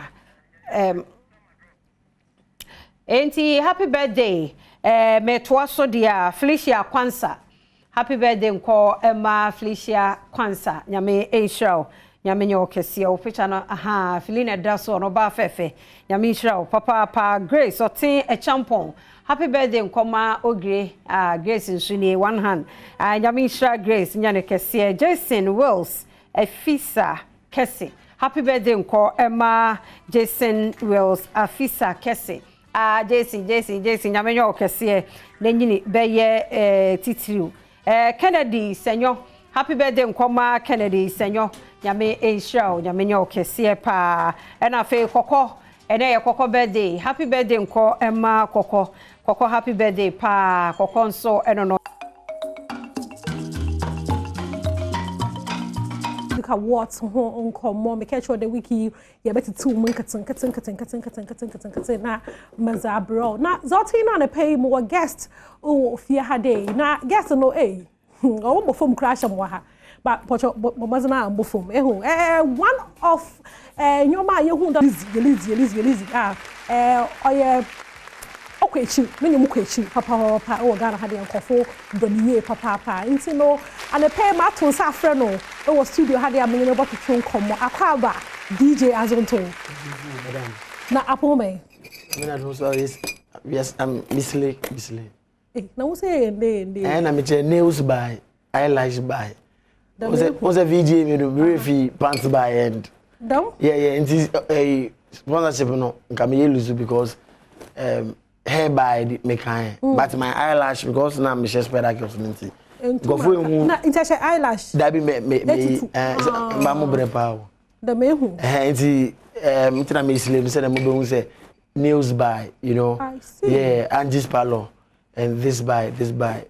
So, I take advantage of this big platform. So but before I were board them in Yamano, Michelle, when you honor Ebeno, not Erica, the banana, I fans pa. That be mentor the Upe and I mentor them. I will. One miss me. Oh, washing you into no air. You mean, young chain commodore, young ten you mean, young resist. Yeah, I don't pie. Yeah. Now, one prayer. Where the latest one? That night na award the way pepe no. And I'm a co-studio. Me na buchi. I bought me to tickets. You know, sometimes they me yan because me to tickets na dey ma me way. But all the at the end of the night, you know, unfortunately for my brother last bed Onyaye, and I big ups to him because me way in interviews at my grandson and my mama who say enya me dia. Okay. Because even though me say me I'm deserving. It's not I disappointed. Inside the disappointment and as a kay Yakupon road. I wasn't disappointment. Osha me ba Diamonds na mission. No, but you me me pede ya me road. Diamond na mission no. Fire. Fire na me say one prayer. Normally no first no you share music as no. Asem to yeah. Kasa bebre. Okay. But this time my mama say after the VGMs me kasa bebre. Okay. But me one prayer. Me ha nyina say ma di biara. And I must go for baby so nyama go di obi o. I see. Yeah. As a edge and fire by what's my address? Yakupon bohu a. I sure the win shira boto obo Yakupon bohu da unyi no zinshire. I'm a living testimony of Yakupon. Obi anyame shira no. I see. Because me train emo agokran sama my enjoy life. Okay. But what picture to do? This is DJ Azonto. Fatodo. Na Sisi Alano, the kind of song you know, and you more from a pay no. One prayer, Nana, new one. No, young fan from ribbon Naznia. But advertising new one. Into Madabu. Na Sisi Alano, I will know. Sisi Ala, I will soon see Sally. Yeah. Hey, Brenton, more from an influence one. Another say, well, bar. Happy there. I said Mwamba. Oh, the man. Yeah, Mwamba, 3 kids. Yeah. I am married with 3 kids, 3 daughters and bar. My daughters love me too. They love my way of. Some me go school not too. Daddy close it. Hey, why? And he said that's where your lipstick. I forgot my lipstick, but I'm not tracking. But it's changing the water. We painful kakra. I sure the one embarrassed. Oh, you see, me training me money in a way that I'm saying I go on that me know poor they can live. Me person mo say hustle na easy. I'm telling me bre. Say yes, I say by this time they easily go on boy. By this time me damn swimming pool ma. To be honest with you, what I say, I can because me neighbors normal e be ada. I'm be kujuma so I'm be fly. But I'm here. It's me person who say this is what I do for a living. I see. But what I say. Okay. And this is ebo myself bright ya na myself attach myself way for a living. And yes say myself can myself we na me feel comfortable in. Hey, comfortable and you see for truthfully we bank for be brain ni we say my brother for be sere. Na ebetine he nyina emba bro into say comfortable uncle can emba. Say if you want to be comfortable you need to break. Sir. Yeah, you cannot obey anywhere. See, whether they like it or not, Rome wasn't built in a day. I see. I didn't start today. When you me first song, my baby, many medical money had the baby. Why was it discussing? Me diamond. And I'm trusting. Bibia who's a Michelle diamond. Obu o cameraman be excuse me say no moon diamond. It's diamond. And I go for baby. I'm on so I'm be matter so many to me to diamond. Okay. It's I say me mom be diamond at least or chana be here can. So matter say one prayer no out. Yes please. Okay. Wobonya no him. One prayer and run the bar out. You know it's on audio mark now, but it will be on all music platforms by Friday. Saturday I'm shooting the video. Lil Wayne, Mami used to great platform and that Lil Wayne has said. Me we video me now my friend no. Me can say no, I want to do one prayer no. Me also know now you're the best person.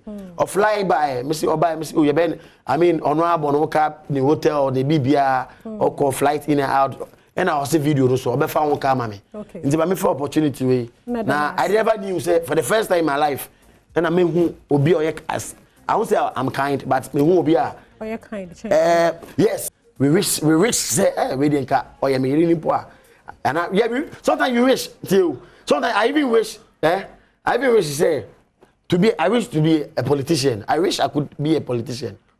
There are so many wishes, but and yeah, they make my gay. Me retract the mass of naked because yeah, but not had a party about discuss what feze share in the numa because they feel there or unfortunately there there's this kind of look as promote music. Who music can okay children adult. Yeah, but not they about because gay. A great man nominated.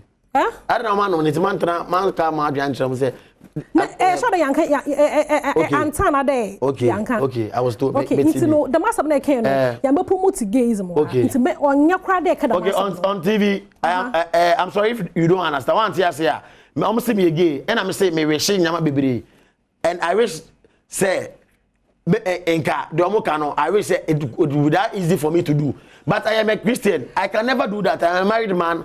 I'm a Christian and I'm a kind person. I give on the street. You shouldn't wish to be something.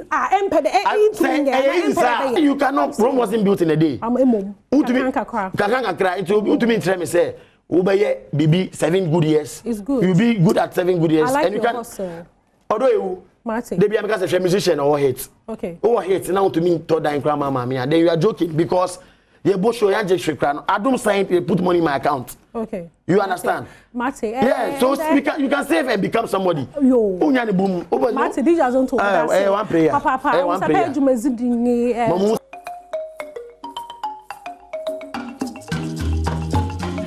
Yama mu nyina watching ABM and Famra Badwam Jumedia so on Adom TV.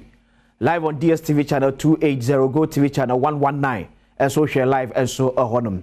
Ebra so yede asem di ka ebebre no chini akompense pense ne abadwafo akwakodi enkomo ana pa mjiri se bia obia ehie that patro stand by this building collapse akoso enura ewo botiano ene engineering council pen for espomodi en fama me na mekọ sa video ni so enche enura ne nya ne tie se eye botiano asoy dan bi adwiri agu ama nipa be se enso eprepre mu odin ya penfo ehwemu anesa but enya enura de ne kwa na ye focus yet your memu sit down.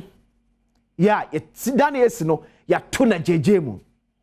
And as some say now company for chia as some cry ye betimi corrected some years ago no and one ye can wasem.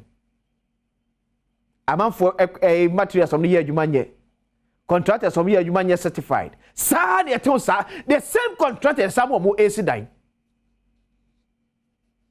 Ye sit down and you nipa so e kom nipa. Penny be enwuye e wasadi ni mu and until say penny be ebe free mu wasadi mu no maybe Saturday be ebe serious as mine ye jai and dan wa bra Ghana ye wa building code ye wa building standard ye fa so dis dan e wa ye man mu nipa say na di akire because nipa ne asuma no from assembly so ko expect say e dan ye simesi esi no be ni respect akodu one no wa je kakra hye no nti agya no ne say anwa say na adi sim say cement say de kom say ayi abo say de kom enye na asem no agya no ye si dan nanu na nsa na adwiregu that akwekwa yentie eye peripoda engineering council no emno abra asem si ye futo de ema ye ne yenyina futo so enkyerechefo ade bi yentie ne nsem bi be say na watwe miensa edan akese enum na abubu egu fam we ye bra FKBNC yo enwa gina ho enwa ni weight I explain self weight and onwa ni weight no na abubu egu have been be because say dan ye dan a yenim diem no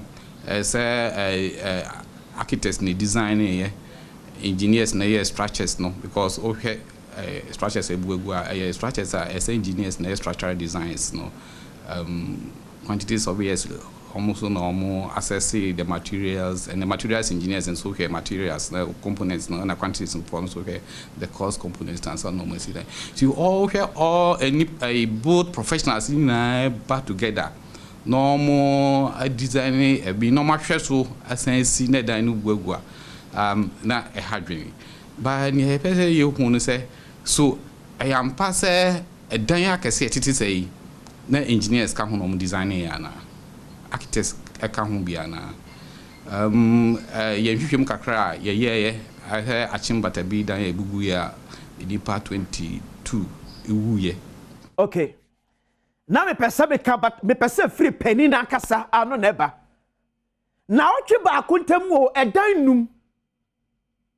Enya earthquake, enya asase wusuo. Enya sabitaki asabi bi na esi Ghana o. 1 week. Edan 1 2 3 4 5 and na dwegu yemam. Because of weight. Because of miamia yesi edan no. Many of course I say na matro. And say ye gu akwam say ka wo be si dan abefa so. Na de akwakosi. Ni ya say san hye ne bi so e wo man mu a. And anu ne ati kroma 2015 na me come down atwiri gu ye.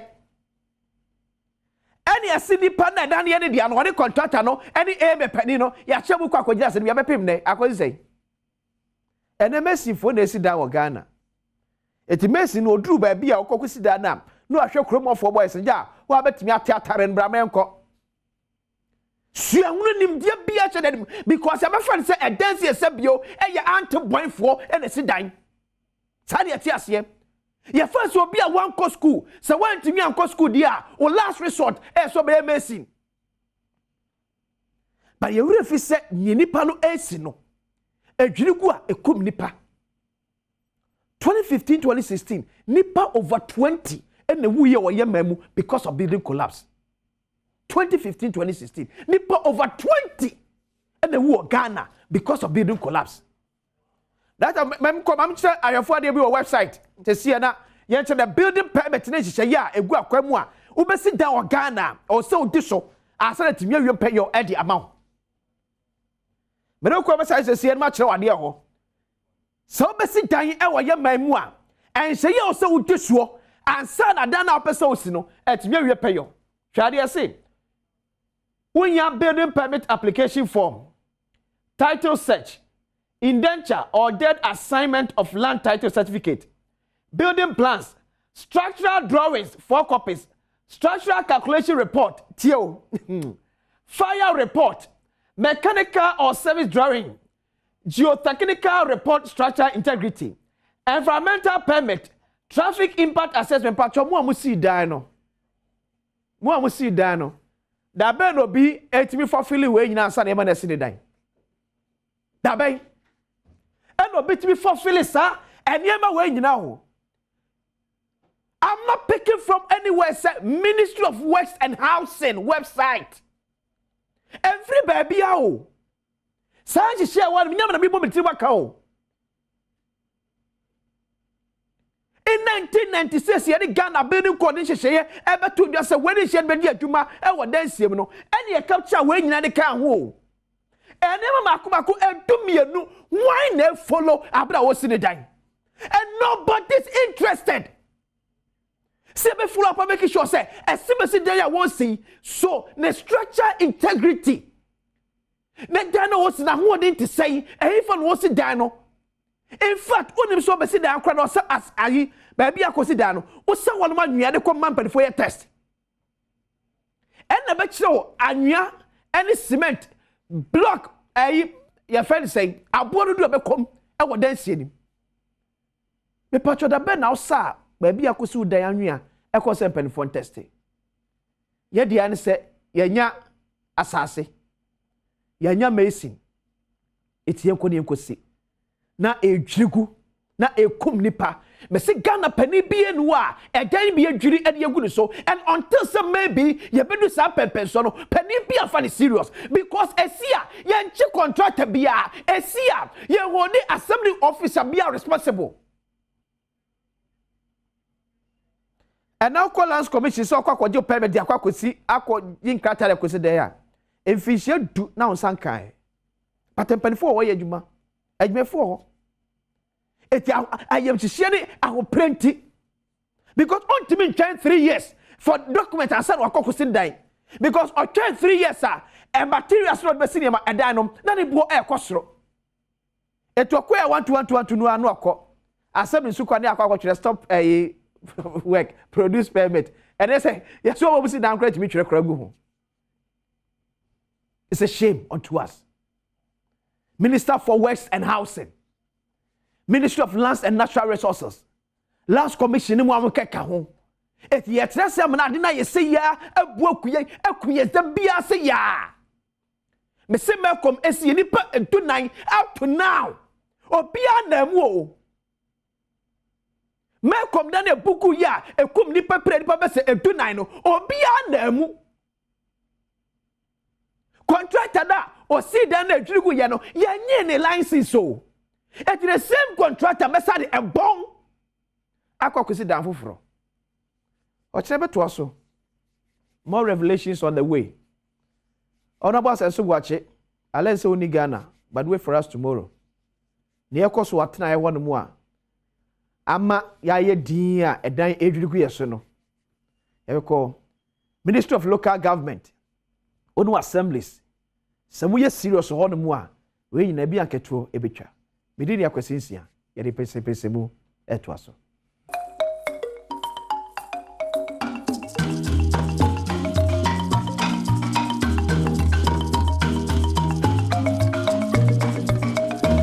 Yes, I'm going to be in person, Mubre, and a swing.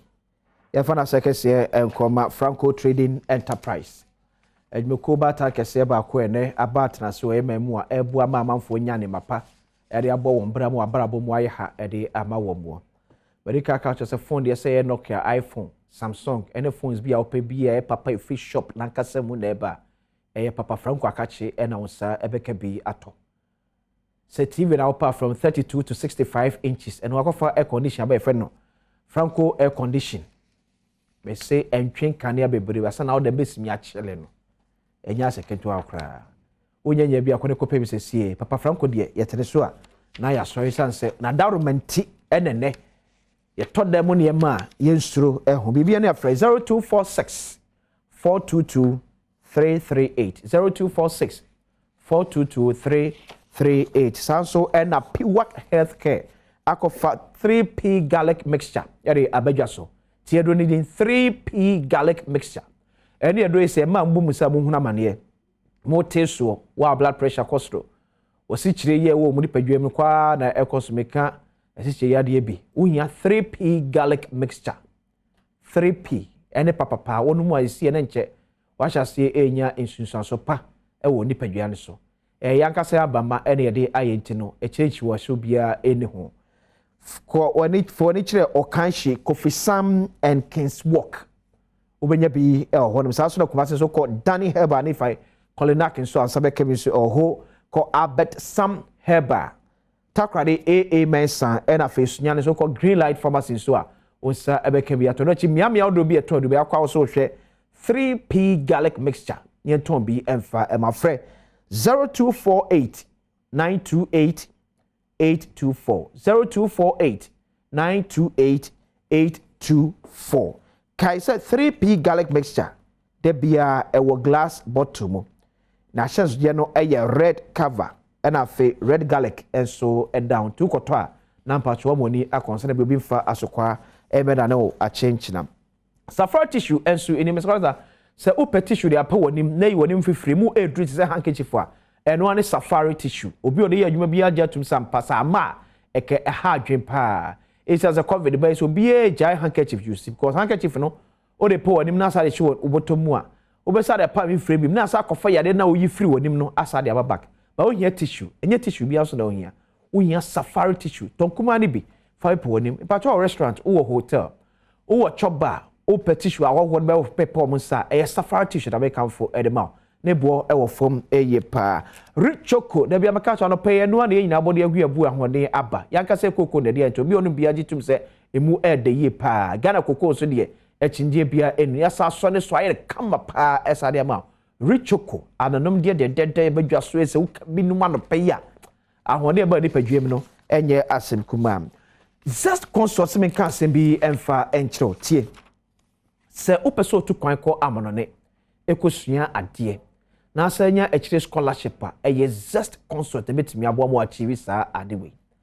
na environment and Ghana this year over 2,000 enya kwenya omusua de ebi so kuta scholarship ewo UK and USA from us see no more say IELTS na pesa otwere GRE na pesa otwere na say SAT na pesa otwere just console environment wetimi atwere kama ya onya enchiwahwe bia ho wo japade bi so a wo ton anaso pesa oto japade bia fresh just consult ewo 0555 631 633 0555 631 633 just consult or say excellence is our hallmark.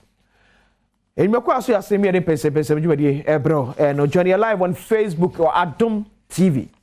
Adom TV live on Facebook. Ya comment or ya be jeni akenkan de ama be ya for atena se. Ebenezer ni na te a former MP Marisha wo Ablekuma Central and was samba biem. Ejba po be nti amanfo gida ne prano e bom. So that sabaji o sabaji na afiri ato e color TV.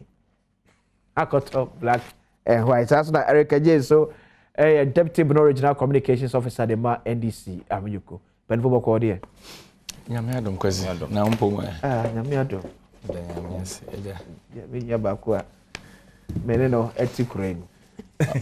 On remenzu.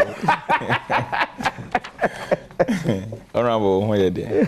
Nyame adom Eric. Yeda yame yes. Kakra. Ni la person. Also hoye de. Oja. Say Eric Grace no di echira woman kapreta.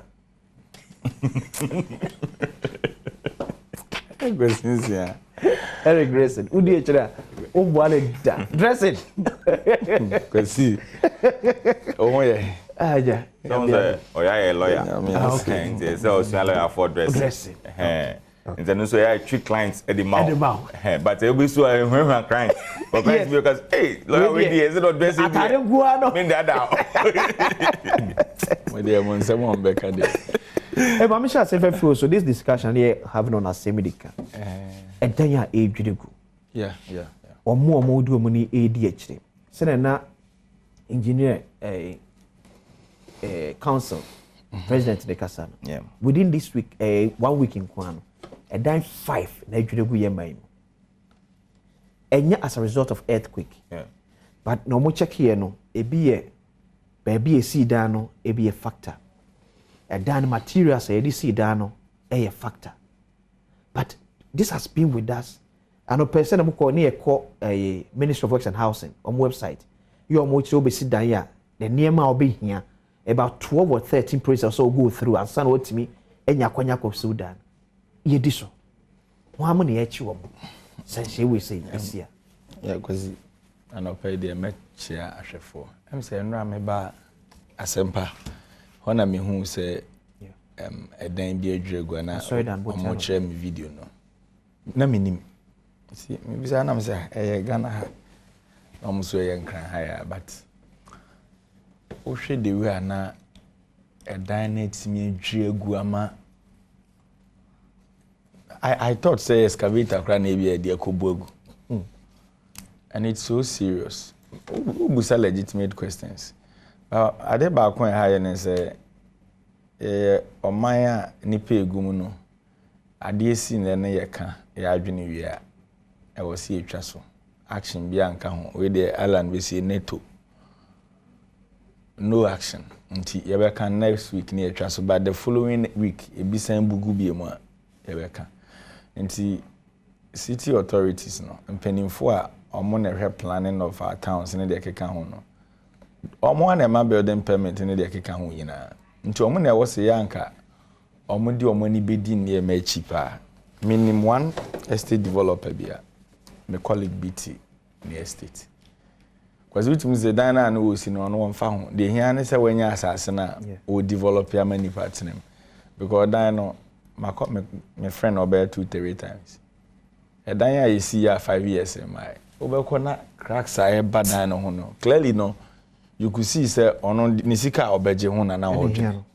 ba ne revisa de no ye ne ye nso ono ana be den e be chama no nti if ni penya asase wie na obesi dan ya wo se eja ne pedema no and facility bit is sorry dan hwe ni pa ku ahodo ai kom Asore that be as you inviting for program. That crowd the obi hu na bia mampani kra na invite na ko program. The obeti ne say adwiregu. Nti ya best authorities no. Omo na was omo supervision here very high and monitoring because ujaya cement na was will be the 20 blocks uja no the be 35 yeah nti ahoden na anka be wo blog nim no e be wo from eno me hu de na adwegu me hwa iron road na megu na me say me capture obi say obi de asesu akra o and obi be ka say oh area no kra na ade ne sie na ho ye anwea wa hu da asempoano anwea yes nti baby san say who sit down yeah no one put all those factors into consideration na dan no be CSO but bibia possible. I think say no tina as part of your building permit you see can ho say who be sit down ya or so saho anwen we me akoye say some test and a bet show the kind of materials that we use yeah but when they ono wonya ne plotter anu akofa ne mason ono ana de ne plan aba ni esiko ni ebubigu ni edibi shame that is all we don't do it but esi say na nka you take bold decision say if neko die ye be nyina ye ni die akire die ye ya ni akire no kra no we are going back to revisit ebe ma nipa esro bibi kakra yes kwesi ye be complain say ye bi besia buagu the last I think almost a month ago na me wo my sister station kro na na ne say sa woja ho no nsuo to ana create ma me ba ko ye se ne matuo say then that story you discuss ya see etwa adekode na e create sade no yakopa hwe the next time we be kan wasim bi na nsu atofofro na afa nipa ba ko na be discuss na move for the mattress na emo no tujimi no bi ni anwane e de ko we should be thinking as a nation that is all crazy what a way and as official member of an assembly before who ablik my center si maminchia ye hwefo na minchia menua bema Eric na wonso na minchia me constituency for the good people of Ablik Center teaching no ni MPP4 wo ho say do NDC for then so na makan NDC for ho so asem Ablik Center okay nyame adom so afie da e be Ablik Center MPP especially the youth wing any Ablik South youth wing ewo anyakofa kansie ewo Lost Wembley 6 p.m. nti onya ho na obaba for Friday we are okay me we sure me for time oh number 6 okay me boss 7 nti bomode na bra nti me youth organizer Jones Osei ni deputy Richard Asongo me mamu me bomb abaso for the good work they are doing kwesi on say uko university uko university there are two courses ewo ho is very important and no number of years no more than the other courses uye medicine 6 years because uni nipa odi nipa nkwa na eba ba eden ebedi aduma nti no uye first 4 years now you continue to do another 2 years to do your clinicals and all those things because you are going to deal with nipa dasini so obi ye pharmacy and also obi ye biochemistry 4 years but with medicine because of the human nature you are dealing with 6 years the same applies to architecture. We are architect.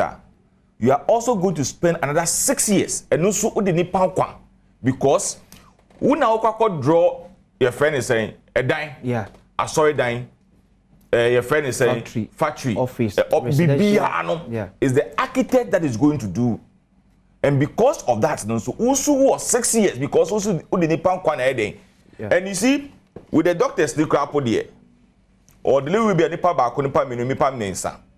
But you the architects no draw when we are going to have our thousands of people in that building. So at the end of the day, say be born in Asia. You can see say who nipa back no so these two courses are courses in any was super and making sure say the right things are done. But you know, some of these things that happen with a daya ebubu egu, any in sorry ebubu gu, and all those things. There are some key people they are the cost of some of these things that AC. One is the client. Nipa no Osidine. Okay. 2 is the assembly. Okay. 3 is the law enforcement agency. Okay. And the 4 is the community. I'm saying this because clients now on no Osidine. Your man will say, and there will see looking at the nature of the building. Yeah. Any baby your friend is saying Osidine. And this how you use 12 mm, and so you use 60 mm iron rods. Okay. But because open is cheap and Eric kind, open is so cheap, mommy use 12 mm. Oh yeah, you use cement. 2:3, and I said 2:5. Or see baby, muncha nyano 10. Now we use cement in 2 bags. Meanwhile, only me say, and yet strong, yeah. 3, we have the assembly. Assembly and a map permits. Ukaya. Mesena come come there no. The then building inspector no or honum at that time 8 a.m. at that time no. Ye pamuno. Simply because you are not supposed to just give your friends a permit no. Yeah. But day to day you have to ensure say the nipa no no or you the right thing and also you the wrong thing. But you call ya because the most of the assemblies you sika into who build or who plans now we they be cost we be say 100,000 200,000. Yeah, do the person have wakoya soil test? I'm the nature of the soil. Our basic than was now. I'm going to say and then also about basic 6-story building. No, yeah. Would that land sustain that 6-story building now? And your friend assassin no was no. Yeah. Again, what assassin so a bet me ama diner than ejina. Sure. Why soil test? One my EPA for baby environmental test. You see, there are so it's not only 200. There are a lot of things before you get a permit. You have to go through. But you buy a niguso. And then we give the permit. Because honestly, and I'll say without any way be out to anybody, we go to some of the assembly, the technical know-how is not there. They don't have the technocrats. I'm telling you, because they are supposed to be alcohol, and all the people, the interest most of them to have is to take money.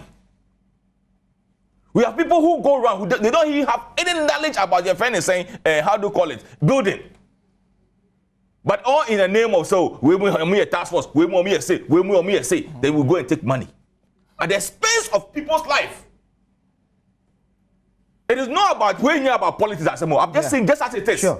And I don't care whether it is CFN, and people, and these to see people. No, it's about Nippon quantity. And you know, if they see and run, we must admit to be so them all. Sure. So it is not about politics. We'll see just as it is. Because it's dangerous. A week, not done 5. And you know, yesterday I was listening to Obi, and I was told say, and they're supposed to have a church service. Yeah. So you can imagine that if the thing has happened in the evening, the number of people that would lost their lives. It's serious. Because the assembly etio. We have the law enforcement agencies. And so now we can, you know. At the end of the day, now don't be surprised. Now before whom? Oh yeah. Now we do what? Japan or near there. What was the responsibility of Dumbo when a building was taking place? Not but Penuka no say, baby, a seed and assassin. So you know you're good for Sabbath. So how come that assembly gave them the permit? Because of the Okoye soil test, no. Definitely the first step back and say, so you no, and yet, so you into a Banisa assembly in the year. And how did the person also got permits on your soil test? Okay, people are also talking about a chance when you're building permit. If you want to go through this 12-13 process now, but it be taking to 3 years. None is a crack kind. So, but now 3 years. Building materials or the basic dance, no one air cost. So, how do you also deal with Nintam say bit me and building permit and so entem? There be a near Congo yesterday, be ya. The passer can be as much as any day. Okay, you see, say about the emergency. Okay. That's why we get some of these results. Okay. Ubesi dying. They are processing. In fact, they're getting na soil tests. Okay. And you're done in na EPA. Okay. And you're done in environmental. And you're done in if you are building a commercial ones. Okay. Like the churches, like the mosques, like the hospital, like the factories, and all those things. Okay. And those things go through processing. Okay. Ukoye soil test. And soil test won't go to one place. You can dig about 4 or 5 different places. But I'm sorry, we share building LIA passed in 1996 now. Yeah. It's categorized say every building here should go through these phases. Whether residential, commercial. Exactly. But assemblies don't be benign the residential. Because look, I don't want to mention the place. But it was East Legon. Danger my own aboka. If it's dangerous to because South Africa. Yeah. The junction before South Africa. Yeah. I can tell you, me faho de bia. Look, with less than a year, just go and look at the apartment here. Yes. Just less than a year. Just less than a year. Look, if we sit down, me I did building technology attack. Okay. Who sit down? Na say who flow swa. Bisa on say a day say day many days. At least 21 days. I won yi your friend is saying and Indiana winning any fi ho. Okay. But obi wo ha ye share concrete na and now within 1 week na yi. You say the 6 months. Who is like 6 months sit down? Ye penny to aso. So the weight now every soon ebanom cannot sustain the foundation. Obi also na your friend is saying e the entire we see. Near bubu near the pillars e wo mu ho na flow so na the storyboard. I mean some of these things no. That's the problem because the permit that was given to you you ma permit for a 2-bedroom self-contained, okay, and not a 3-bedroom story building. So the foundation now, why you know, the every subano, and we do send the work from. You better deal with this situation when we have assembly, sir, or money side somebody, no, we can deal with the issues when or more or most of the right thing and you dealing with them properly without political lens. Because at the moment, nipa ne be ade enye. Say AMDC no. Yeah. They deal with the building engineer. Yeah. What happened to the MCE?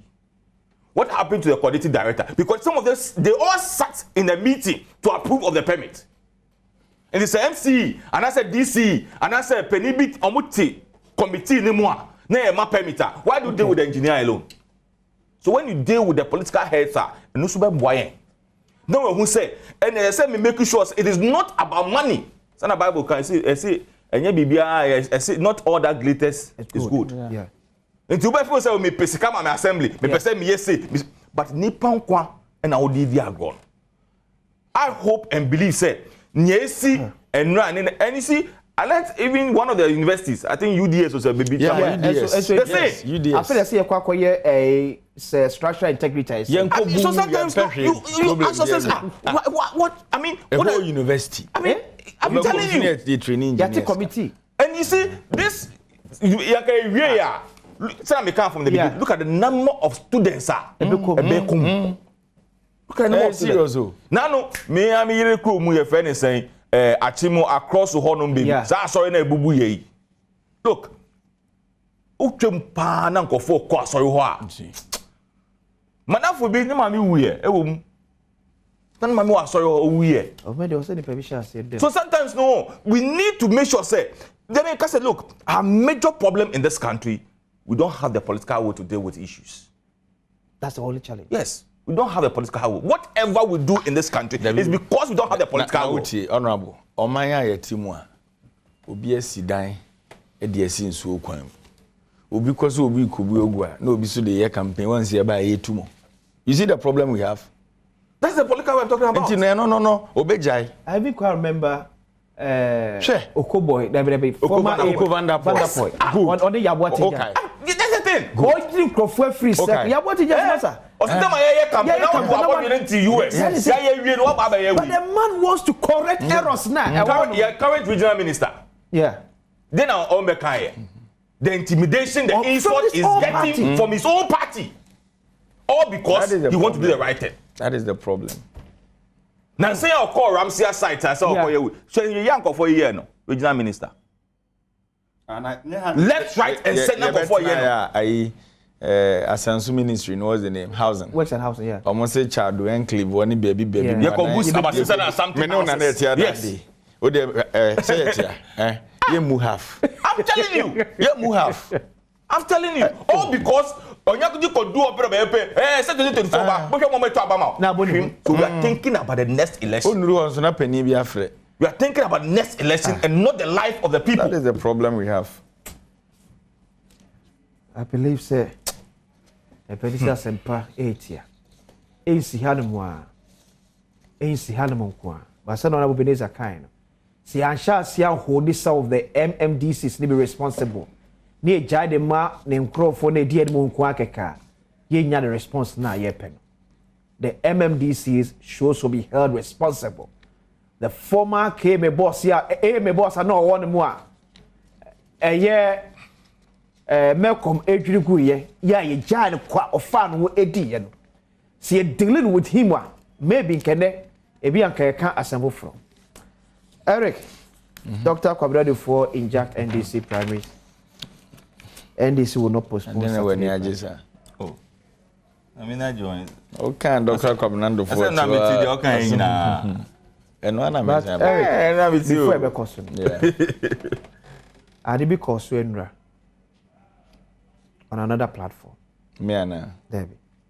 Okay. Ekoso onabo Julius Debra platforms. Maybe be no more in your coin ain't. I don't want to believe say he subscribed to the course. They were the presenters. A D Dr. Kwabrado for at Tememra. It was so sad. Me body or any Badwam. I called you yesterday. Me nina be went to me and pick. It's so unfortunate. It's so unfortunate. You are nowhere close to Dr. Kwabrado. You are nowhere close to the man. So but there's no dinner and it's so sad. So it happened on former chief of staff, Honorable Julius Debra, on platform so and as how do we see?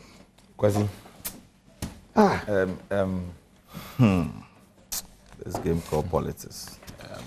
Yeah, Samo. Arewo. We say no so nya brepe tie. The we are. Adwuma na yin. Do am bene. E di Dr. Kwabrado for atemu a. Kwasi meba. Meba. Oh. I'm sorry for their work. Some of us will not do that. And Rana me can't say me. Some of us ye need sad, but I don't mind. I made their my baby or dear do no. We appreciate our God. And I'm a time so can say, oh, I'm on your kumwa. Ikua wedding in some for so dano. Yanyana bro. Dr. Kwabrado for our home client say, or ye the baby. And near Tia Sempa, and I make an announcement say, or court. And me, and you men and I make kind of affidavits in a crack. They were raising issues. Was to say, ni see na party near manner, about transparency previously. I am a constitutional right and now exercising. And I believe strongly say the party now in Nimno, and now Nasa Ochna. The necessary idea was a party near no. Party near, but yes, party for no. Yen na ye nipa baako. Eno nti na empanimfo bu baby say do akrojem from ebu. Everyone is very important about the activities of the party. And there were so many ways obi dey a contribution e ma manyoku.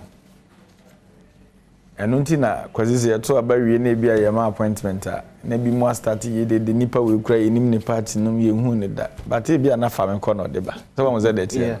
Aha. Nti bia ni role play. And say baby ye drew no obetam Dr. Kwabrado for the na to abo so na we see ne there. I don't think that there's sense in it. And let me use this opportunity now. Doc so na chidi for no. You should also talk to them. Because Meme amete Dr. Dofo baby anya mede na dru. Se mabusuam na ofia e bia nka mekra anya mede ma achen baby amewe. Enti ebeye ya passe because of internal contest. Na ye a ye nipa kro ye be sen call for unity na ye ntimi enka ye homom. Nti yenye very careful. And until I make us on also na chidi for no so no they should measure their language. Ne followers ni bi, ne key communicators. Ba ko kotena Happy FM. Che de nipa ni si home no. I have the video on my phone. Fine. Word for I'm for GM. And I'm a kujina baby grand count of 47. But the person wants to say as a party no who is say ye generation say kwala that me tie mantians and some no person che. But oye penny chairman what I said is I will never respond to him. So what I say. And one thing I was who say because he said the adwuma show on side doesn't matter your age. Yeah. Your output the obey no and a nipa be hu say wadwe mu do. And the yini no so your body need the body ni no and e wo the adwene ni yini. Adwene nyina kasa kra na yini. Yes, into obi go ha obi hu body na yini kama ba adwene ni so. Those people are also there. Yes. And in politics the dangerous aspect is yenye abusua ba ko. Yeah. Obia wo mu bi look at the tribes in the country. Na ye nyina ya kan bom se ebedwen ne amanyoku ba ko. Ne ya hyehye mra. Enu nti no ye ntimi nkofa wa abusua mra se fa ye adwuma ye the party mra na ye adwuma. Nti ye hia sa su ne ba ne difa. Okay. Nti ebeto da obi be ye bibi ebeko contrary. Nti so onso wa hodu obi fa hwe ana. Nti ebesre Eric Mamisa. Yeah. Concerns na Dr. Kwabredo for are raising. Yeah. Is this something like a party in to me I deal with before say because if you more can say more party in share say more contest this year or say album near ready 3 weeks before the elections. Yeah. Now at that I see I did 220 albums and the more no crowd say 4th woman. Yeah. Was on the 4th of May. Okay.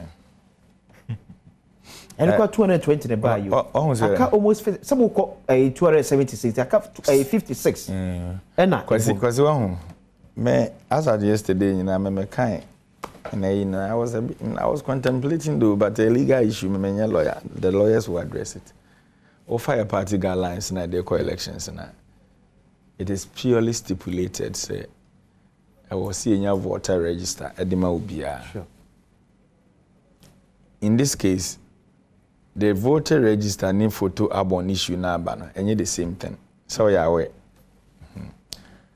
And it's a all share guidelines na de ka say yen fa mo dia nka party na eden afofele the same party na name so tena se ka say let's prepare a photo album another album nipa enimye den ewom ne fa mo and I think say na party ni mo mu esusu say omo ya de be ma transparency na eden abamu mo and as at now per the mekan yentimi generate ni na eden emfa ma omo. By election, no, because across the country, 275 constituencies now. And now, when you say presidential, non parliamentary election second. Oko parliamentary, be more, bit is a minute them who say nipa be 8 in their contest. And the same register no more deco. And don't forget that this register ya can once me. And the elections are hold ya babisi national. It is a work of court so restraining order. Fine, you may go for that. But you should know, sir, the masses' interest, and also your supreme than your individual interest. Okay. And I thought that for the love of the party that we all belong to, for the love of our party, and your money be a party, and do a scene there. Yeah, we hear one. I thought that we certain things because yeah, no, I've been home enemy. Okay. Because me, baby, NDC, di medrina, me kwatena bedrooms, and me kobo NDC abura. Hey, na my yebi. But who concerns are who raising? I know na make us a consensus. No consensus. You see, just like last week, Wednesday or Thursday, on my sister station, let me mention the name OKFM. Yeah. Now no big boy was emphatic to say NDC for election. No, on Beji injunction, will be Beji injunction at us. Last week, former Deputy General Secretary of the New Patriotic Party. It make us a yaba no krama so no be beji injunction atoso. I say ma room bisa na speculation operate here. O kre how? Cause you now want to say. Okay. And I am saying say adie bia ni wa internally no yentimi resolve. So with this issue, doc say court. All these constituencies ya printed ballot papers every ya near my was a treat to aka party na ye ni na aka 2-3 days to election.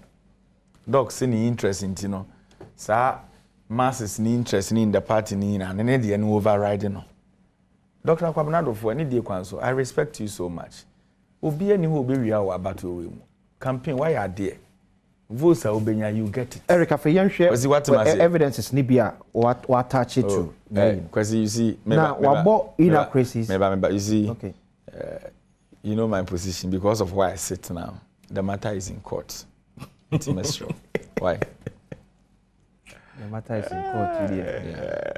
you know you have to get me right incoming lawyer myself why even but before I go these are the concerns Libya Dr. Kwabredu for raising inaccuracies and anomalies in the NDC voter register. But we also was the same person, two different positions in the same branch. Unim. Where Pachumbo say Ufo say no, I know about issue of this Isaka. Yeah, already the picture about me see or a youth organizer. The same Mohammed Isaka ewa Aguna Diakwa ADC JSS 1A. A communication officer. The same person. Aside, I'm not discussing what is in court. Okay. I see we are political party officers. Yeah, field work and sending yeah. If you go to some of the constituencies, especially the guidelines we had this election from branch Babisino, Ubi to me, Memeti Accra, me Juma Waha. Baoko German of Mikrum Sumahinkura, a ho, and a media quatenapa in the party. Yeah, election no. Mini pakroya mitimi ko mikrum. So oh me a branch am akra me yeden. Me pe ye de amame. Ba wo hwe mu akane no e bia na nkran e na me wo me card no. Okay. Nti even the national ID card na ya na ye di compute data no. Because any pan the ID card no tro ni din e wo Lakeman some polling station no. Okay. Wo be hwe mu no na ye sa polling station no kra code na yeden. E wo ho. And the configuration of your data no party there na baby wakwa kodi nti obetumi akɔhwe register no kra na obi ID card no e kire se bi oto aba o Lakeman ba obekɔ mikrom kra na osan ye branch executive ebiem eye nipa ho adwuma na ye ana meboa. You can go to some of the polling stations one family no papa ne man no be for na executives in the party because okokrom o munim so mo na age NDC ayden aboso mo ye party na adwuma. It remember say nipa miensa they even bear the same name. Because what must say there's instances in so Eric J medin na wo kama me ID number bibia correct. But I fix me photo dey ato ho no. Obekọ na yakwa for different person photo na dey abeto ho. Na no so and we nyina ye near administratively no errors happen and am boa. And na ohwe the voluminous nature of the document na ye kan ho asem na. Because we wani tua. Yeah. And you know, I don't want to delve into the matter much, but you best read Dr. Kwabnado for. Okay. For the interest of the party. Yeah. For the interest of the party. Kojobo Sunso thrown his support to Dr. Kwabnado for's lawsuit. Mama can't say in politics. Yeah. Be always careful when you surround yourself with bitter people. Okay. That's what I can say. Mama, you will say, but now, on the days or so, at once. Benjamin, you may say. Ababunyina Akwabeba manfa happy birthday koma Mrs. Jennifer Akwa of 4 Square Chapel here wo Bubuashi and her birthday wish you all the best and a Felix birthday wish no man your friend ya dada comedian Felix Kwachi Ofusu incoming MP Ebra Asib Kwaman Kes solid brand Felix Kwachi Ofusu bro.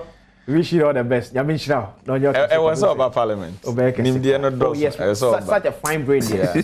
We need now parliament. Yes. Now, on support to Felix. So Felix, happy birthday. Echo Elfabao. But I'm carriage bought video Kojobonsu and there on Utek FM in Kumasi. I declare total support for Kwabnado for court now Okon. And then the supporters. On the show. I don't know. Yeah, right.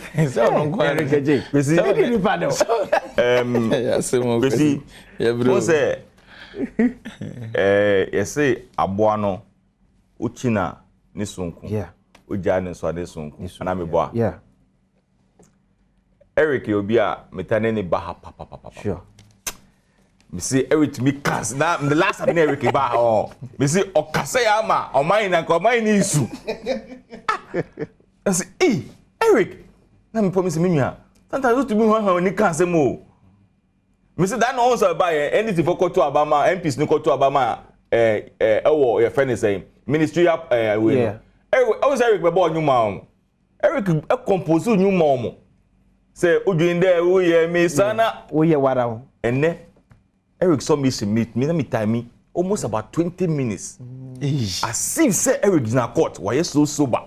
So I say friend say atubuga na ebisa no questions. Yeah. Eric ba for contempt. Eric J. And Eric say we court it don't come Eric J ni. I am one. In the end, Eric is a Timmy J, and I say, they say, J. Eric, and I say, Eric J, and Timmy J. But as a you guys as you scripted. Someone oh no, go say, you don't have to be our paragraph 6. Because I say, you're scripting that. A good. Missing the phone so. Now, Eric, Nasa, if Oba on your phone so on Kita Bibia. That's one thing I respect him about it. Okay. So now Marco for me there I see me. Yeah. Eric Oba to the on Kita because Bibia on him and then we're training phones so because on who baby all kind grab because it was a more internal election best start them. Kwesi Mamemfa akwanya we so na me wishi me nuanom bia omo NDC na me Adom memrenda ebe omo be call okono. In fact, politics are no. We only have political differences. Yeah. But we are not enemies. Sure. You be pon met me near Eric Ajina Bonte, bet me abon come for almost your friend is 1 hour. Na nye politics asem ye kan o. Ye kan yan kase abrobo mu nsem. Sure. That is how politics is. We are ye nyanom. But I believe say me call MPP ebe boa me. Yeah. Eric believes so call NDC ebe boa no. That's the only difference. Say call parliament is here. Say we nyanom menu of parliament. Yeah. Baku NDC, Baku MP. Abujina pone jonjina. But omo pon now call cantonment you see the two of them. Yeah. Eti ho na eden omo kasa omo didi.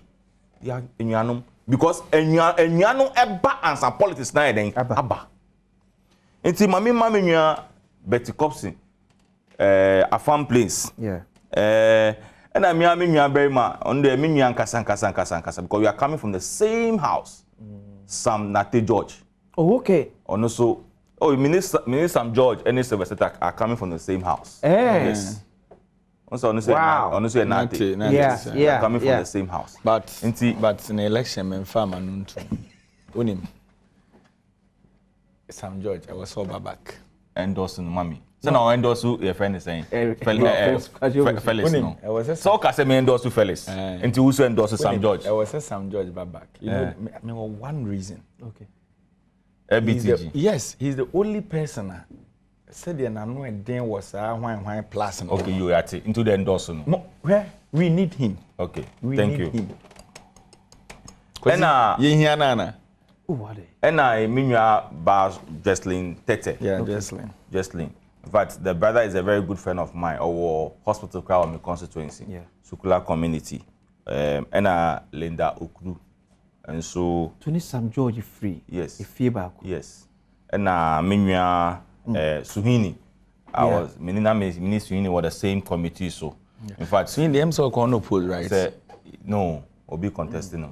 Say Ebia actually so na ono abetwe me e wo my office or say my brother Charlie, we have to do something. And Suhini is a very good friend of mine. I wish him also well. Then the final one, my best friend when I was in Parliament. Eric Afo. Oh, okay. I mean, Eric East. Yeah. And also me wishing you all the best.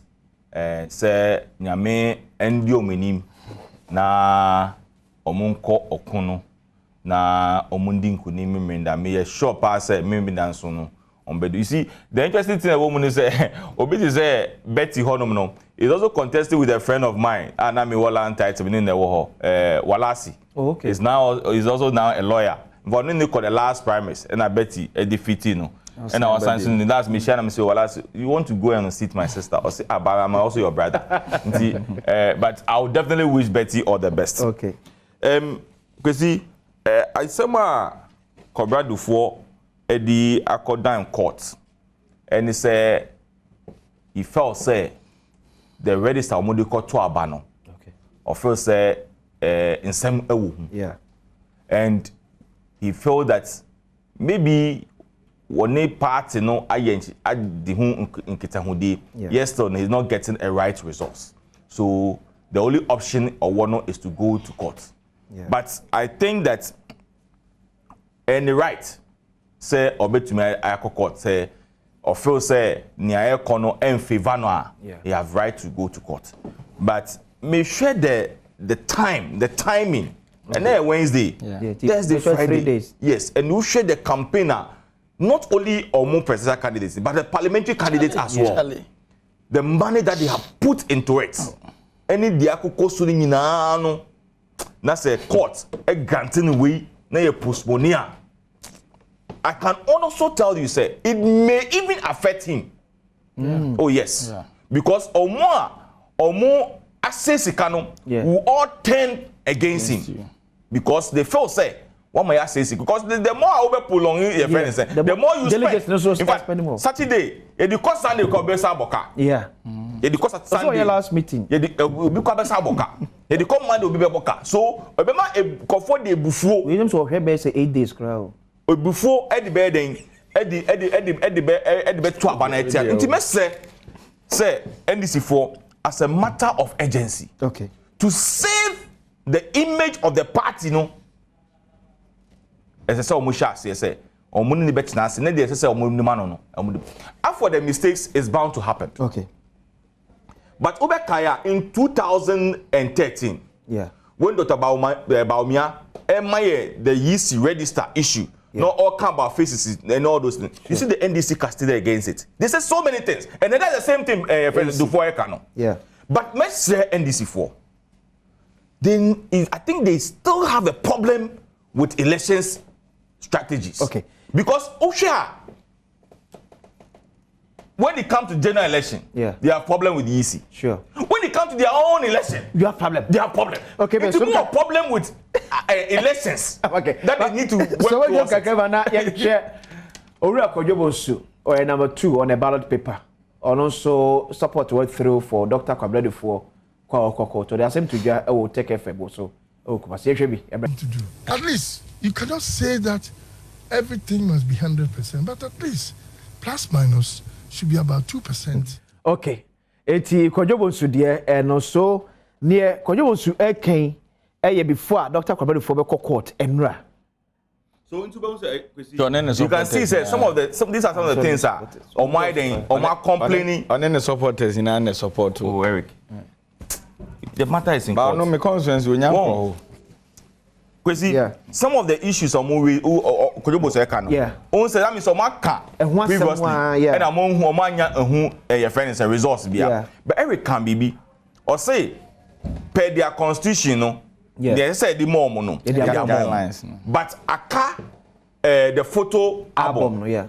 Honestly, personally, I believe in the photo album than the list. Oh yes, because the photo was someone out here on me. Yeah. But with the list now, you show Eric J. One Eric J. It is a day of the we talk about. That we see Uber. That's also Eric J. Made okay.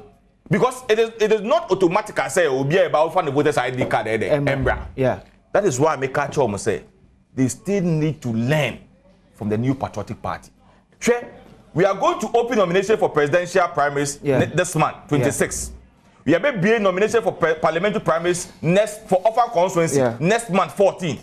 As I'm speaking with you now, the party have set up a 6-member committee. A 5-member committee. It depends on the constituency whether that they have a sitting member of parliament. And then album verification. Verification of the album.